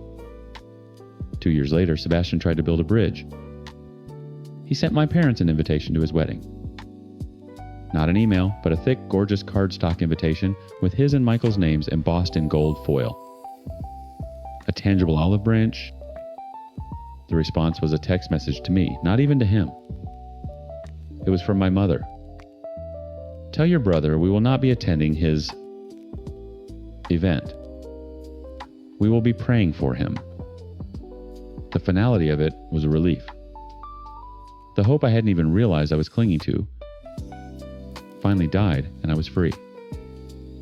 I stopped going to the occasional tense holiday meal. I stopped forcing conversations. My relationship with my parents became a flat line. Then Liam asked me to marry him. It happened on a Tuesday in our kitchen while I was trying to scrub a stubborn stain out of a pan. He just knelt holding out a simple, perfect ring, and the whole world went quiet. I said yes, crying and laughing into his shoulder, the smell of dish soap and his cologne mixing into the scent of my future. A week later, we were sitting on the floor of our living room, surrounded by venue pamphlets and takeout boxes. Okay, Liam said, tapping his pen on a legal pad. The big one. The guest list. We breezed through friends, cousins, his side of the family. Then we got to my section. I wrote down Sebastian Bestman and Michael. I wrote down Aunt Carol and Uncle Steve. Then I stopped. Liam watched me, his expression gentle. He already knew. We don't have to, he said softly. We're not, I said, the words coming out more forcefully than I intended. They don't get to be there. They don't get to toast to our happiness when they tried to smother my brothers. They don't get to smile for pictures and pretend they're proud of me when they threw half of their family away. I looked at him, my eyes stinging. I will not have Sebastian spend my wedding day looking over his shoulder, wondering if they're going to make a scene or whisper to some distant cousin about his lifestyle. No. This day is for us. For our family. The one we're building. Liam took my hand and squeezed it. Okay, he said. Them's the rules. It felt right. It felt clean. For about a month it was. Then I made the mistake of calling Aunt Carol to tell her the date. Oh, Laura, honey, that's wonderful. Just wonderful, she gushed. Your mother must be absolutely over the moon. She hasn't said a word, that sly fox. Yeah, well, we're just getting the word out, I mumbled, a knot forming in my stomach. Well, you just let me know what she needs help with. I am times there, times, she said. We have to make this perfect for her little girl. The call ended, and I felt a sense of dread so profound it was almost paralyzing. I knew what was coming. 2 days later, my phone buzzed. It was a text from a number I didn't have saved, but I knew who it was. My mother? Aunt Carol told me about your engagement. I guess my invitation was lost in the mail. I stared at the message, my heart hammering. I didn't reply. 5 minutes later, another one. Laura, this isn't funny. Your father and I are your parents. You can't be serious. Then a call. I let it go to voicemail. Then another text. After everything we have done for you, this is how you repay us. By shaming us in front of the entire family, you are a cruel, ungrateful child. My father's turn came via voicemail. It was short. You have made your choice. You have sided with sin and disrespected your mother. Do not expect to hear from me again until you come to your senses and apologize. My hands were shaking. Apologize. For what? For them disowning my brother, for them sending a goddamn lawyer's letter. Liam came into the room and saw my face. He took the phone from my hand, read the text, and his expression hardened. He held down her contact. Block. He did the same for my father's. Block. The silence that followed was bliss. It lasted for 6 hours. Then the real storm broke. Aunt Carol was first. Laura, I just got off the phone with your mother. She is hysterical. You have broken her heart. You have times to invite them. They're your parents. Did you call Mom when she and Dad disowned Sebastian? I asked, my voice dangerously calm. There was a sputtering on the other end. Well, that's different. That was a private family matter. This is my private family matter, I said, and hung up. The text started coming from numbers I hadn't blocked. Cousins. Uncles. My second cousin Jenny, who I hadn't seen in 5 years. Hey, heard you're being a real bridezilla. Chill out, it's just one day. Your parents love you? You're being dramatic? Family is forever. You're going to regret this. Every buzz of my phone felt like a small electric shock. They were a swarm, a hive mind of familial obligation, and they were all coming for me. The narrative was set. I was the cruel daughter punishing her loving, God-fearing parents. The years of bigotry, the disownment, the letter from the lawyer, all of it was erased, painted over with the simple damning mantra, times, but they're your parents. Asterisk?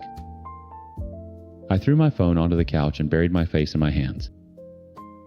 The certainty I'd felt was crumbling, being chipped away with every message. Was I being cruel? Was I using my wedding as a weapon? The guilt was a physical thing, a heavy weight pressing down on my chest, making it hard to breathe. Maybe they're right, I whispered to Liam that night, staring up at the ceiling in the dark. Maybe I'm the monster here. I'm choosing my brother over my own mother and father. He turned on his side to face me, his hand finding mine in the dark. You're not choosing your brother times over, times them. You're choosing your brother. Period. You're choosing love over bigotry. You're choosing peace over drama. They made their choice a long time ago, Laura. You're just accepting it. His words helped, but the doubt lingered. A few days later, I called Sebastian. I needed to hear his voice.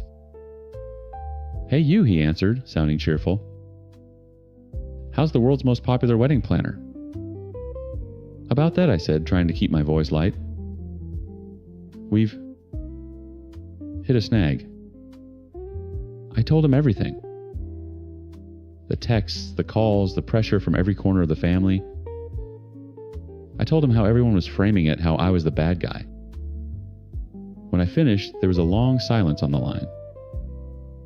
Laura, he said, finally, his voice thick with an emotion I couldn't place. You don't have to do this. Not for me. If it's going to tear everything apart, I don't have to come. Michael and I can take a trip that weekend. We'll celebrate with you when you get back. Just make peace. Please. His words were meant to free me, but they felt like a cage. The idea of him, my best man, my brother, missing my wedding to appease the very people who had hurt him so deeply made something in me snap into focus. The doubt, the guilt, the noise from everyone else, it all vanished. Don't you dare say that, I said, my voice shaking with sudden crystalline fury. Don't you ever, ever say that. You will be standing up there next to me. You will be holding the rings. You will be making an inappropriate joke in your speech. This is not negotiable. I took a breath, my vision strangely clear. This isn't just for you anymore, Seb. This is for me. This is my one condition for my own life. The guest list is limited to people who love and accept my entire family. My Times, Whole Times family. It was a declaration of war and a peace treaty all in one. The revenge wasn't loud or explosive. It was quiet. It was a line drawn, not in the sand, but in concrete. On one side was the family I was born into. On the other, the one I was choosing. And in my heart, the war was finally over. I had already won.